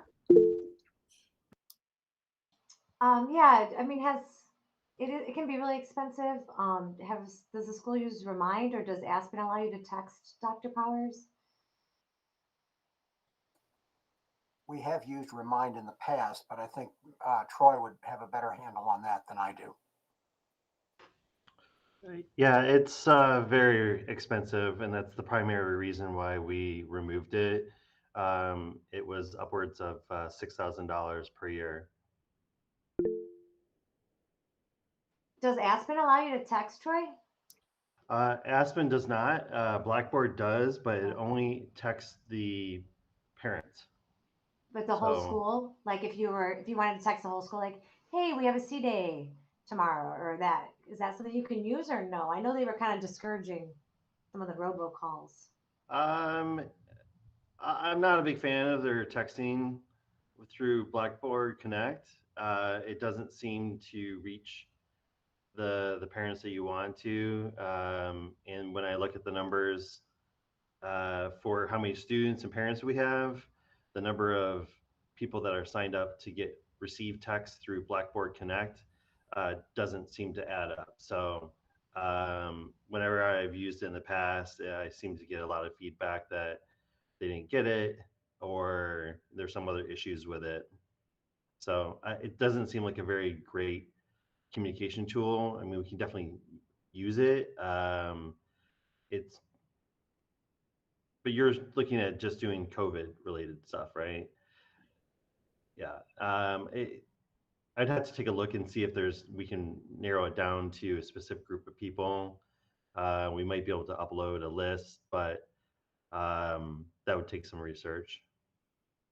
There was just to add some context. There was the reason why parents were asking me about it was just with respect to like signing up for student testing. That was something, and then one parent I think I remember said explicitly, this would just be for COVID. Like COVID is important enough, and you know especially with students missing class or just there maybe being miscommunication about the quarantine list. The Jones Blueprint article, I guess, is just what the reason why I put it on the agenda because students were missing class. The other thing I wanted to add that I did not add to the report is Roberto presented the equity committee's work on the dress code at the health and safety meeting. So I just wanted to say thank you, Roberto, for bringing that. That was 2 days before they had their October meeting.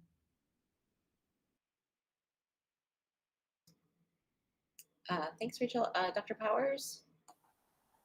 Yes, a lot of the things regarding communications around COVID have been resolved and have been for a number of weeks, especially things like at school testing. That information has been shared. We have students coming down as well as staff, of course, and a lot of the difficulties that people were referencing were from those first 2 or 3 weeks of school when we did have a couple of cases and had some quarantines of kids that had close contact with each other. And at that particular time, we started receiving a pretty significant number of our students bringing in their vaccination cards so that can be entered into Aspen. Once that is in there, then CPS is able to sort that out so that those students are not listed as requiring quarantine. So since that time, since that first once or twice, this first 2 or 3 weeks of school, a lot of this has already been taken care of. Also, it's on a continuing changing basis. In other words, we're going to continue to see changes in CPS policy and procedure on this.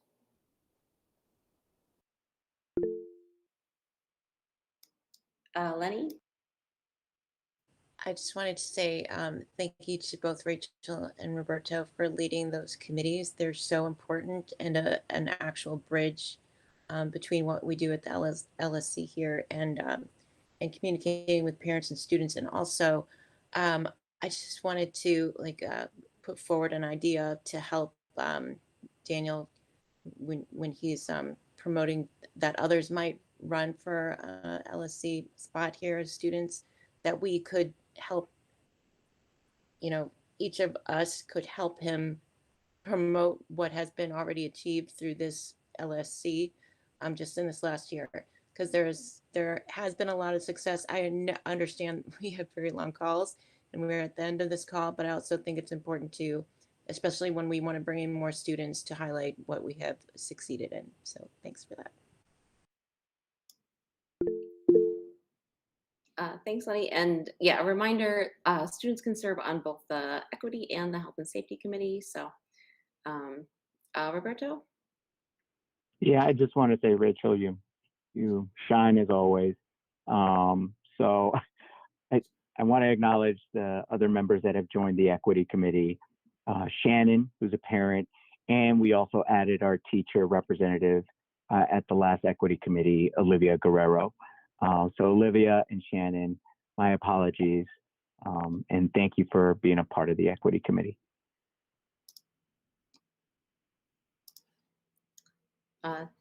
Thanks. And so that covers our reports. Under new business, I have a couple things that have been brought to me this month. For I linked a slide here. I don't know if you want to share it, Sarah. I think this is something that we should really be putting on the agenda as a standing item because it's basically become a significant issue. And so can you find the link, Sarah? Let me find it for you. It's the equity one, right? Equity report? Is that what you mean? No, Under just athletics? Information request, right? Yeah, the information requests. So this is a long slideshow. All right, hold on. I'll find it. I can kind of sum up. It's on the things. agenda? Yeah, it's on the Okay, agenda. give me a second. Yeah, so the basic idea is that, you know, we need a certain amount of information to do our jobs as a council and to perform our duties under the school code. So it's really, you know, important that we get this information. Sarah has done a great job organizing what we need on the budget and working with Mr. Voigt on that. So I think we're really getting a large amount of information on that. One thing that we still aren't really seeing is these gifts, grants, and awards that I mentioned, but for the most part, the financial stuff has been pretty comprehensive. So yes, it's really the duty of the principal to provide this stuff. So I just have covered 5 different categories here that have been problematic over the last year. And, you know, I'll just be frank, it's been very hard to get this information, and I'm documenting it here. I think the LSC becomes aware of this because they are BCC'd and they get these emails. The truth is that there's been some very basic things like the 5 Essentials report that's been available to CPS principals since June. I requested it at the end of September, and I finally got it last week, but that took making a Freedom of Information Act request.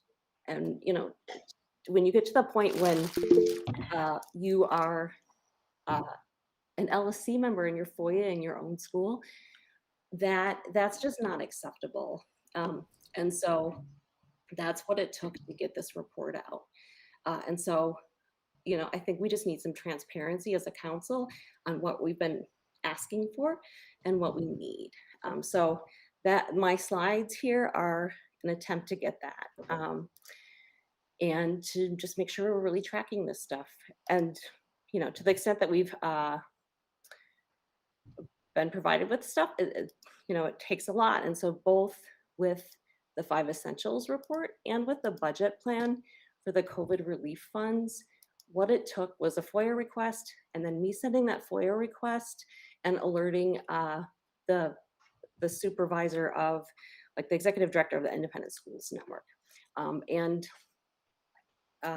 So that was the case for both of those. For the continuous improvement work plan, I presented this at a previous meeting, so that's like 3 slides. If you go to the last one of those, we still need access to the CIWP dashboard. That's been something that's been promised us. I think the most recent promise was that it would be available on November 9th, and we don't have it yet. We also sent questions from Deborah and Elaine on October 21st, and we are still, you know, like, it's been very difficult. We need those things. And really on the CIWP, if you look at the LSC resource guide, the standard is to get monthly updates because that plan is supposed to be guiding what we do as a school and what we do as an LSC. The comprehensive social emotional plan, there's still a diagram that we've been asking for since September, and I would like to see that because it was supposed to be tying together the social emotional learning plan and the MFT and OST dollars. So that is something I would still like to receive, and I think the council and the school community would like that too. Finally, the roles and responsibilities documents. This is from spring. We eventually got it, but I think this illustrates what it takes to get the information that is super basic to what we need to do as a local school council. And so this is something that, you know, this is basically just informational for the LSC, informational for the school community. And that is why I've put it on here like this. There's actually a much longer list, but, you know, we only have so much time in each meeting. And I think we can do something like I've been doing on the running record for equity items. And, you know, we can update this and look at it as a council as need be. Yes, questions, Dr. Powers? Yes, I appreciate you reminding me at every meeting how many times you've asked for certain things, as though I've forgotten what they are.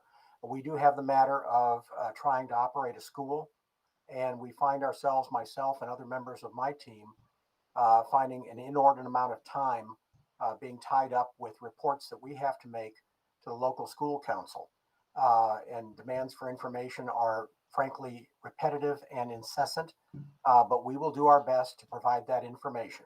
Every meeting provides us with another opportunity for people to tell us what we need to do and how we need to do it. Thank you very much. I have to say, I don't really appreciate the tone of that. Like, we have been I trying don't to appreciate fill our your tone duties. either, and I don't appreciate your mocking attitude toward me and other members of my team. We have been doing a tremendous job for this school for years, long before you came on the scene. And that can be shown by anybody who has eyes to see and ears to hear. So thank you very much. I have the list. I appreciate it. We'll get what we can to you when we can. Deborah? I just wanted to offer some feedback, and it may be that because Dr. Powers, it's my understanding that your entire career with CPS has been at Jones. You may not be aware of how other schools administrations are tied tightly to their local school councils, and the kinds of information that Cassie is requesting or that other council members are requesting from schools of similar size, and in some cases greater complexity because they have more than 4 grades, are delivered more promptly and with less complaining. And I realize that this local school council is asking more than you're used to being asked. But if you look at, as Cassie's outlined, what the job of the local school council members are, if we want to be serious about our job, there's information that local school councils need to have access to, and it needs to come in some kind of timely fashion. And I have been on a local school council at a school that was the same size as Jones with 12 grades.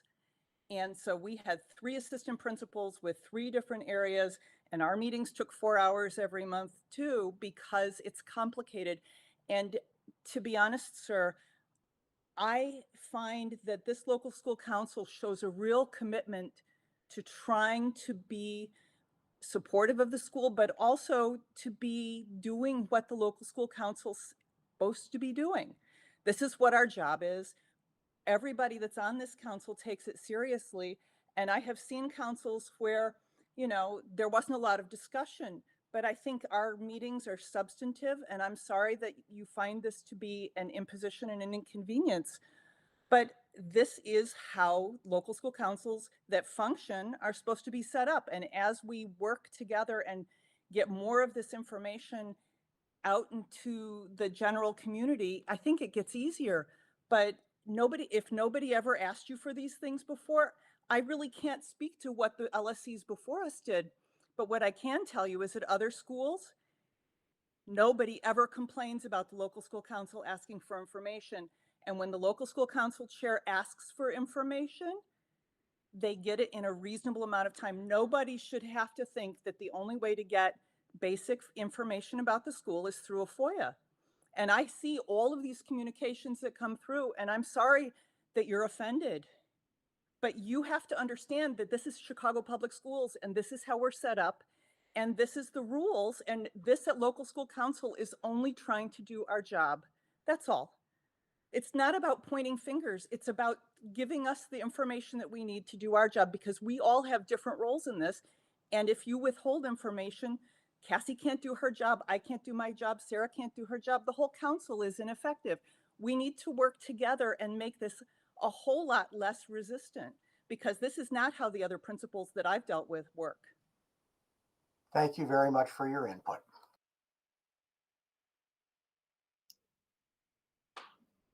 Thanks, if there's Deborah. nothing else directed for me tonight, I'm going to sign off at this time. Thank you.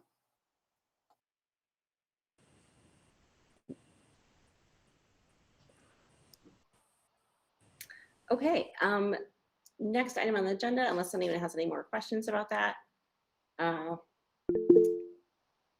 Lenny? Yeah, I have a lot of questions. What was that? I don't understand what just happened. New person here, and I appreciate everything that you just said, Deborah. I am a little bit embarrassed that this is recorded for us to view later on. But also, I'm glad that it was recorded because I think that is exactly what we don't want to happen in our process, for people to leave in the middle of an important discussion. That was completely, I don't know what to call it, but that was not helpful. And also, I found it very toxic.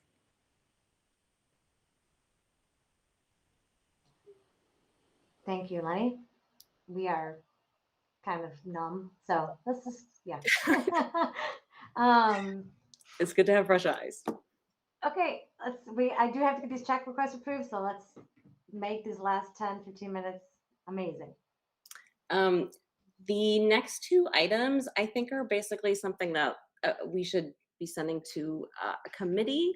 I think I don't want to dump them both on the equity committee, though. So let's go over 7B, athletics and gender parity. We received comments from a student on the softball team in like the last week about the access to like off-season training and the lack of coaches for softball. And, you know, looking at the internal accounts, you can see what funds are available per clubs. So, you know, I actually asked back in July what Dr. Powers referred to at, I think, like the July 8th meeting, that there's a lot of information. And CPS has frequently audited Jones and the Title IX compliance on sports. But so I asked for that from the district. It took the district like months to get this information. These two documents are linked from the agenda for people to see. And basically the only information that is really provided is just participation. So Dr. Powers shared some of this earlier in the meeting, and the truth is that the resources and support for a team are much more than how many kids are participating. So it obviously matters. Like if you don't have a sport and you know have many fewer students in it, that's clearly a sign that you're not doing enough.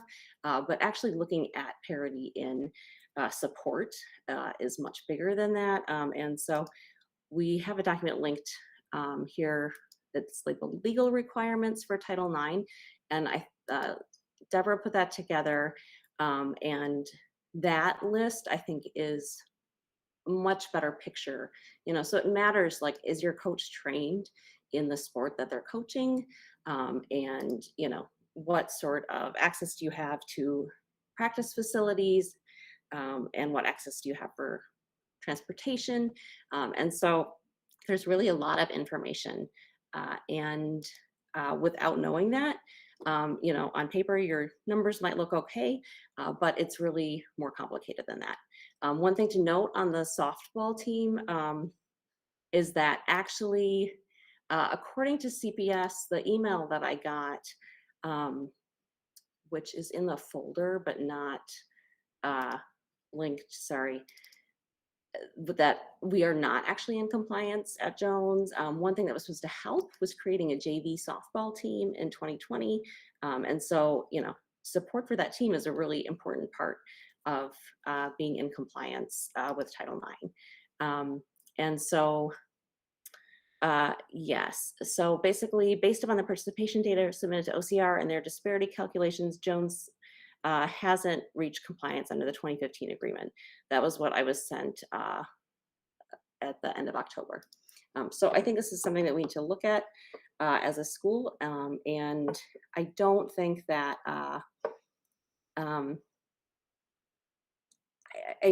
like this is very budgety too. So maybe just an ad hoc committee that has some budget people and some equity people rather than dumping it on equity, especially because the next item is also an equity thing, and you guys are still working on the dress code. So yeah, although I guess this could be health and safety as well. So I think whoever wants to take it on, and you know, that's basically the idea there.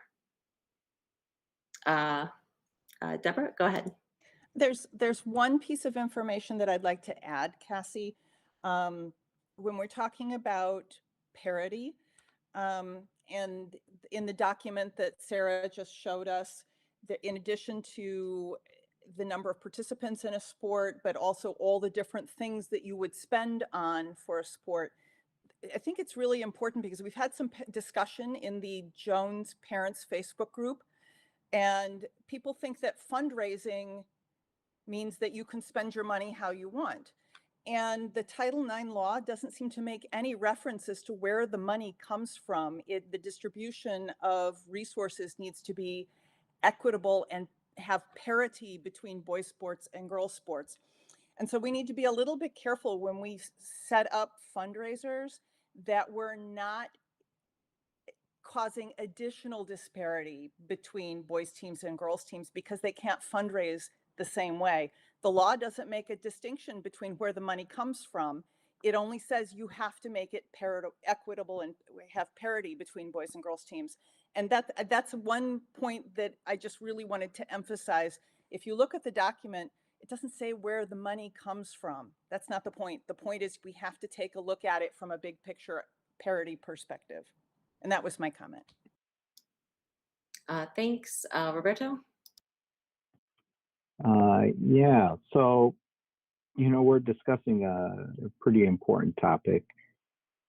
And, yeah, Dr. Powers, the school principal, the leader, is not here. I don't know how comfortable I am continuing this discussion when the leader of the school is not involved in this. And so I'm a little disappointed in the situation that we're in. And I have repeatedly suggested maybe having meetings with the LSC, closed door meetings with the LSC and Dr. Powers to work out some of our differences and communication styles, and those things have not been, Dr. Powers hasn't taken up those items, or at least hasn't decided, you know, one way or another, he's felt like it's unnecessary. So I just feel that without Dr. Powers here and we're discussing an issue where there is some disparities between the girls and boys sports team in access to facilities, access to funds, access to resources, access to quality coaches, he's not here, right? And it just, him leaving abruptly reminded me of when the teachers had a listening session, an internal listening session, and Dr. Powers abruptly left. And so if he abruptly left this session, I can absolutely see how the teachers felt when he left the listening session. So I don't know how to go forward here, but we have to address this in some way. And if that means we need to bring in the director of independent schools and involve him on our discussions, I think we should explore that. If we need to bring in folks from the district, I think we need to explore that at this point. If we need to bring in the legal department, we need to explore that. If we need to bring in the local school council relations, we need to start exploring this, because we need to be able to work together, and it seems like we're always clashing. And I don't know why Dr. Powers feels that we're being unreasonable when we're asking for information. We've been asking for that information for a long period of time.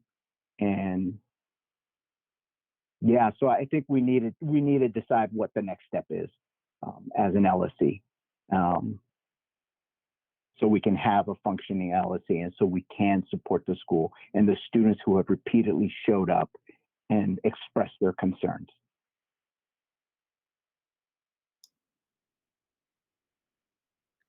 So I can speak to a little bit of that. I have, you know, I don't know if this is appropriate for a personnel meeting or what, but I have been frequently contacting Dr. Ethan Netterworth. He's the person who, Netterstrom, who runs the ISP group. We are not in a network, so we do not have a network chief. So really, if you're an independent schools principal, that you don't report to anyone besides the LSC. So I think that's important for everyone to know, and I don't think everyone really realizes that. And so I've been keeping him very apprised of what we deal with and the requests that we've made that have gone unfilled. And so to the extent, so, it's not like we have not talked outside of the school level about these issues. And I think we've been in very close touch with the Office of Local School Council Relations, from the start. And so they don't have any authority over the principal. So it doesn't really solve the fact if your principal can't work with you or doesn't want to work with you, that they can't really enforce anything themselves. So that's it's helpful to keep them in the loop, but they can't really take any steps as the Office of LSC Relations. So this may be something that we should have a special meeting this month about, because this is clearly a problem, and we could probably get some advice from LSCR about, what that discussion looks like, whether the principal is present for it, whether it's at a closed session or an open session. Lenny? Thank you, Roberto, for putting a pause on this meeting. I am completely rattled. I just can't believe that we took hours to talk about lifting up students' voice, and we started with public comments about toxic environment in the schools with a student voice, and here we are back again, and also we are trying to convince our student rep to bring his student friends into this hostile environment. I don't understand what's happening here. This is not a functioning space where I would feel comfortable to bring in any other student, especially one, any one of our marginalized students, as it is. I find this completely unacceptable, and I'm speechless. I am not sure. I'm with you, Roberto. I'm not sure like what the next step would be, but I'm thinking about Daniel at this point, because if that was how our principal is conducting himself in a meeting such as this, when we are talking about process, and when we understand that process takes work, and work with community takes trust, and you leave the room, where does that leave everybody else? Not just any school, but Jones, who is 57, in the planet, or what have you, whatever blue ribbon standard you got yesterday. What are we showing to the public, and what are we doing inside if they're completely different? I don't accept this lie.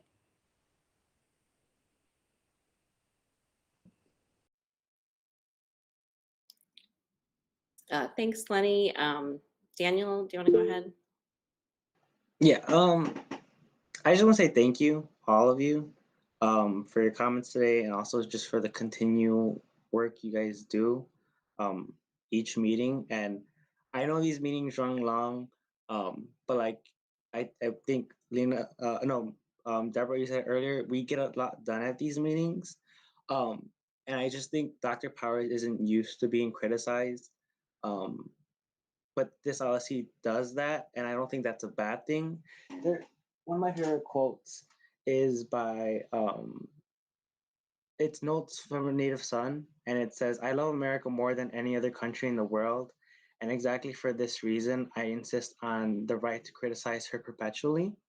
And I love Jones, you know, I came to the school for a reason, and I'm still at the school for a reason. I could have transferred to my neighborhood school, but I really do love the school. And I don't think these meetings take away from the meaning Jones has, like Dr. Power was insisting or saying earlier. But I really do think these meetings and these critiques add a lot to Jones. And so thank you guys. Miss Ma said it earlier that you guys have become numb to this kind of thing. And I don't think that's a good thing. But just know that I allow students and allow students' families appreciate the work you guys do. You were one of the LSCs who made a conscious effort to reach out to minority families and held a forum in Spanish. So I think that's also why a lot of parents aren't used to it, because you know now we have minority voices you guys are representing. So yeah, I just want to say thank you and keep fighting the good fight. And I will be more than happy to bring other students in this environment to help us aid in this fight. But yeah, I do wish that we can work with administration better, and I hope that there is a brighter future out there. But yeah, so just thank you guys. Thank you, Daniel. That was really appreciated and also very thoughtful and a good summary of, yeah, thanks. Yeah, I mean, I think one thing to remember, you know, we are elected officials. This is a public body. We got to do what we got to do. Not everyone on your public body is going to cooperate. Pretty extra difficult when it's a local school council and that person who's less cooperative is the principal, but that's the cards we are dealt. And so we're going to finish our agenda and vote on our approvals. And we can certainly, any 4 members can call a special meeting. The chair can call a special meeting. And so please consider that. And I think maybe we don't have to vote on that tonight or something, but I think we should keep that in mind, that it may be needed. For this gender parity thing, you know, I think Rachel had a comment in the chat that's, you know, students' concerns can't wait till January on this stuff. And so if it's easier just to send it to a standing committee right now, that is fine. Who wants to take it? Sarah, Rachel, Roberto. I might. I mean, I'm happy to provide like any financial things, but I see this really as a joint between budget and equity, because I think Title IX is very much about equity. I mean, there's different kinds of equity. There's racial equity, but there's also gender equity and foundational support equity. And so I think that this is strongest as a joint move. And if you, I mean, I'll jump in.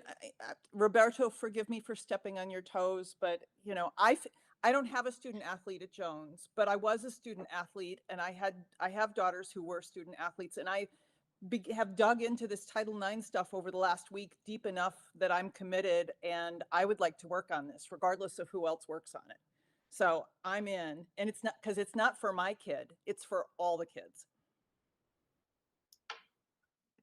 Yeah, I think that's fine. And then you could just collaborate with the budget committee and Sarah and Mr. Boyd to get the whatever information is available. So I think the motion is to send this topic to the equity committee. Yep. And Deborah, you know, the equity committee, there's really no hierarchy, you know, so Deborah and Yoletta, who are on the equity committee, if you feel that we need to take this on, we should take it on. And I support both of you. And so we should absolutely, yeah, move forward. Because see, I'm concerned that people are looking at what a team captain or a student who's a member of the team might say. And some people are saying everything's fine, don't worry about us. Other people are saying, no, we have real issues. And quite frankly, I don't expect the teenagers in the room to understand the law, but I expect the administration and I expect the adults and the athletic director to be proactive and take a hard look at this. And I don't think that hard look has happened yet at Jones. And if this is the catalyst to make that happen, You know, we have to do the right thing, not because somebody tells us we're going to file a complaint, but because it's the right thing. And the law is not new. It's been there since 1974, since Dr. Powers was first a fresh teacher out of his bachelor's program. Okay, 1972. Thank you, Cassie. But I mean, it's been around for forever. There's no reason why this is not new. We can do better. We should do better. I don't need for a girl to come complain to me for me to look and say, I see things that don't make sense to me from a Title IX point of view. And so I think there's real work to be done here. Thanks. Do we motion to send these to a committee when we bring up these topics, or and have a vote, or is it fine just to say yes, equity committee? So the next one is really intense. I shared some selections from the AP Human Geography textbook in the spring, and those were, that was a textbook that was already in the pipeline to be replaced, so it was a very easy thing. In this, it's linked to the agenda. I have a little bit of background information. Again, that this is something the LSC should look at. It's under the duties of the LSC to make some recommendations about texts. This is an issue that is, happening at schools around the country, really examining what our curriculum looks like. And the curriculum review, is on the equity priorities of the school, and it has been for a year. But if you're looking at the running record, there hasn't been a lot of change and updates on that. And, I think a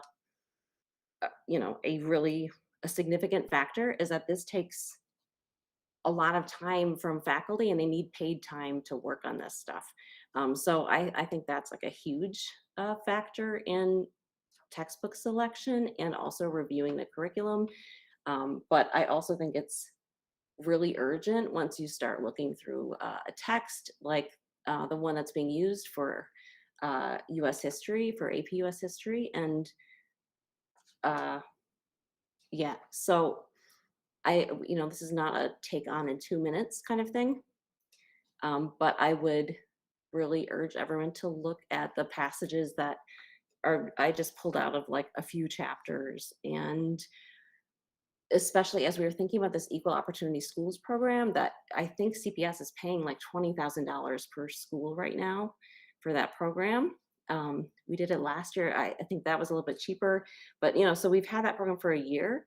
And so thinking seriously about the data on AP class participation and AP class success, and how to affect those numbers, we need to look at what the curricular environment is like, and is it welcoming, and is it accurate, and are we actually handing kids a really big heavy book that has stuff that is not true, and also weirdly distorts like reality, and is a really I'm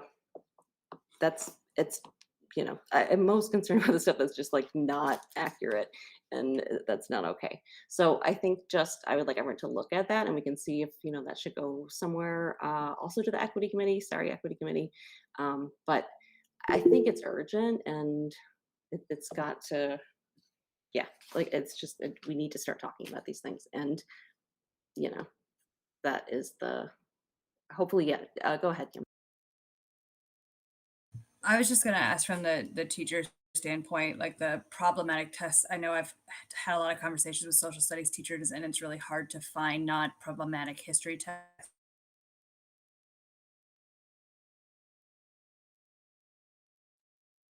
Frozen. Yeah, I will add that like this is an officially approved College Board textbook for this class, and like it is probably one of the more popular textbooks around the country. And so, yes, I think it's figuring out how to cope with that.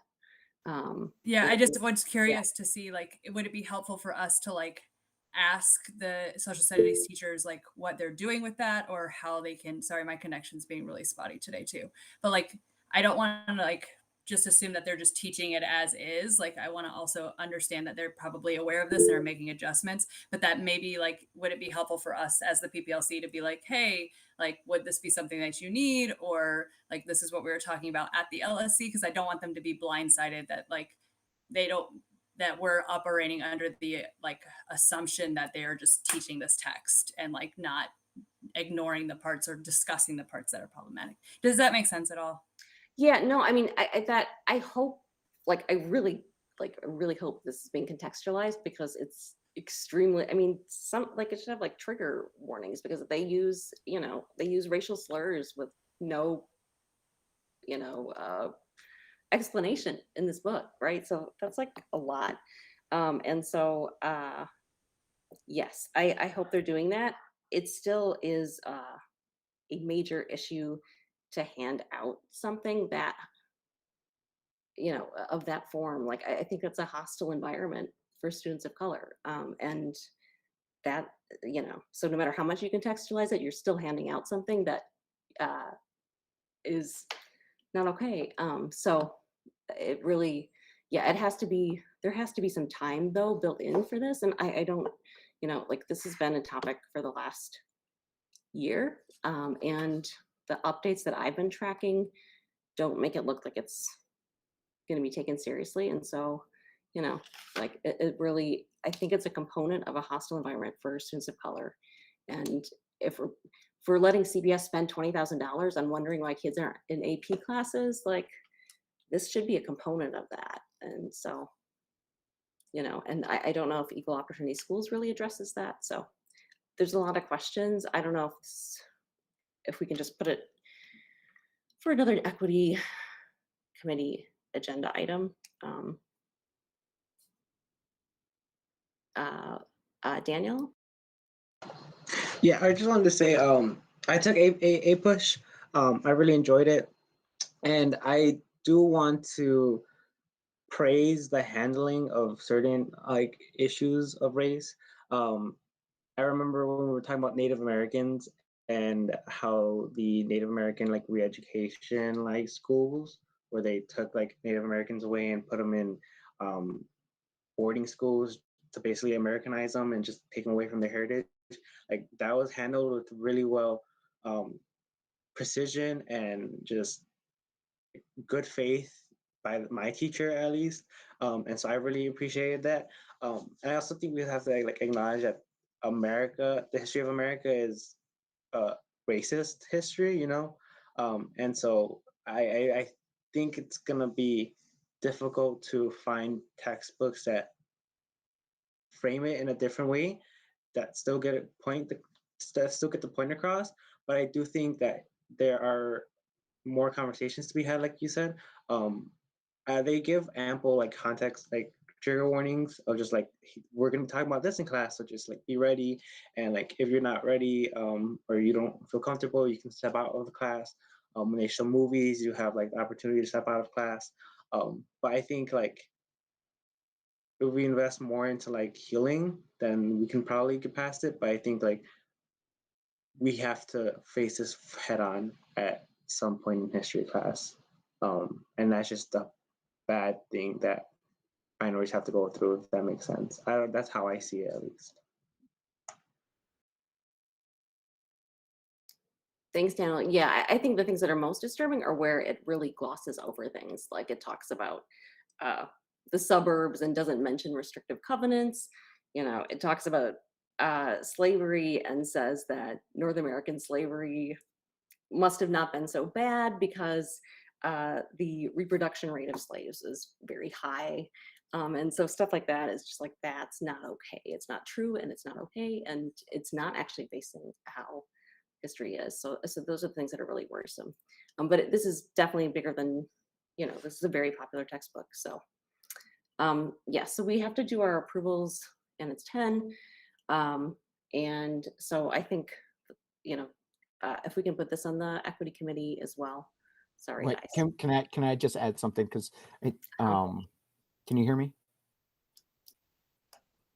So before we send this over to the equity committee, I do appreciate Kimberly's perspective. I think that we should give the teachers the opportunity to really discuss this and really give some insight and perspective and feedback before it's sent to the equity committee. And I think they're the experts, right? They're the ones that have been using this material, and they're the ones who know the material.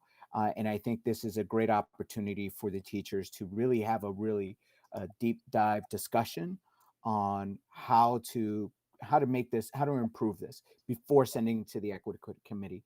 I think the equity, and that gives us, and just to give us a little bit of relief, and that gives the equity committee to complete both the dress code philosophy and to address the gender equity, the gender parity situation. So that would be my proposal. I think it would work out well. I'm not trying to delay it or push it off. I think Kimberly and Ellen can get something done within a relatively reasonable time frame, and then we could use that information as part of the equity committee's research in deciding how to address these textbooks.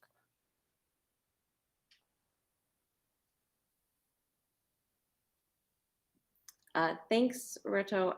Yeah, if PPLC wants to put it on the discussion, and for the public watching, we certainly appreciate comments and thoughts on these things from the school community. So great. And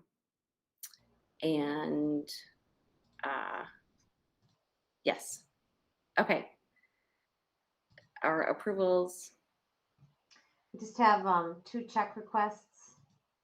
One from the Athletic Training Services, which is a monthly payment, $2,500, and then for whatever reason, we're paying for all the parking at once, as opposed to we were getting those piecemeal deals. And I don't know if it's because we're pretty much set with the number of spots we need for the remainder of the year, and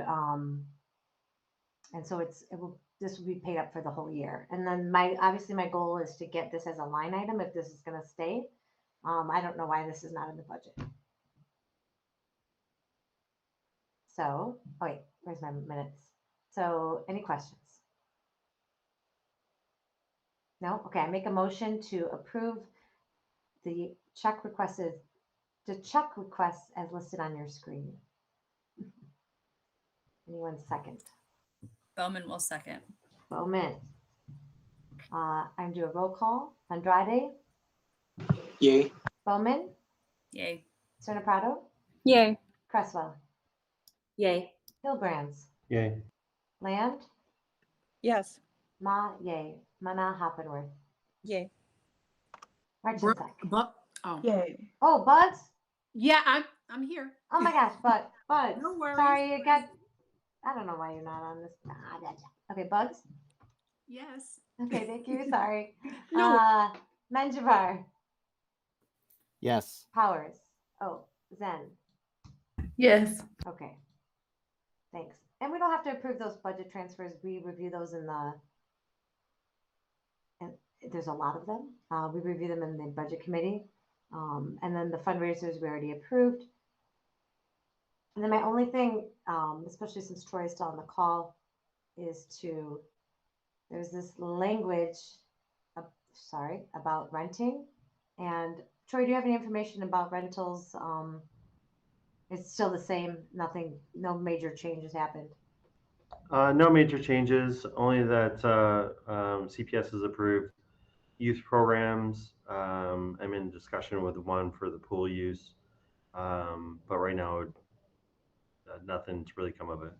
Okay, so, but I think in planning that the vaccination for the littles will bring us to amazing pre-pandemic levels of socialization and merriment. Sorry. If you haven't had time to review this draft rental motion, you can abstain, but this has been the same. I haven't changed anything for the last 3 months, and I would love to just approve this if possible. Any discussion? Okay, so wait, am I really doing it? So excited. I make a motion to approve the facility usage rental language per this slide. Second. Hillbrands, woo! Okay, Andrade, Yay. Bowman, Yay. Bugs, Yes. Serna Prado, Yes. Cresswell, Yes. Hilbrands, Yay.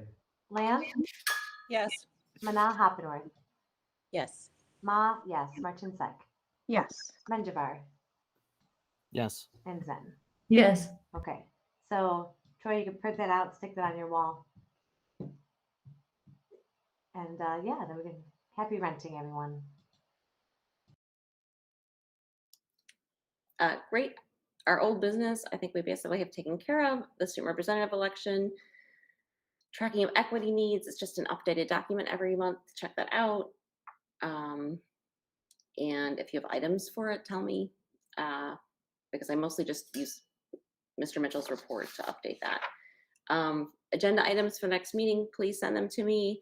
The public can also suggest agenda items, so that's something to keep in mind. Go ahead, Ellen. I just wanted to quickly confirm that our next meeting is December 7th because there's conflicting information on the Jones website. Like some of the sources say the 7th, some say the 14th. So I want to confirm. Yeah, so definitely what we voted on was the 7th of December. So if we wanted to change that, it would to the 14th because it's written some places the 14th. It would be, we should do that now. I think But yeah. Troy, I asked Troy to fix the one on the calendar, so maybe there's just some that are hanging out. It just wasn't our standard second Tuesday. Yes. Yeah, I just wanted the clarification. I wasn't like asking for it to be moved. I was just hoping that I would just know what was happening. Cool. Thank you. Yeah, I think the folder name was the 15th, so I think if we get everything marked as the 7th, we'll I'll fix stuff. And we don't have any additional speakers, and so seeing no further business, we can adjourn. Thank you, everyone. Good night. Good night, everyone. Thank you. Good night. Good night, everybody. Everyone. Good night.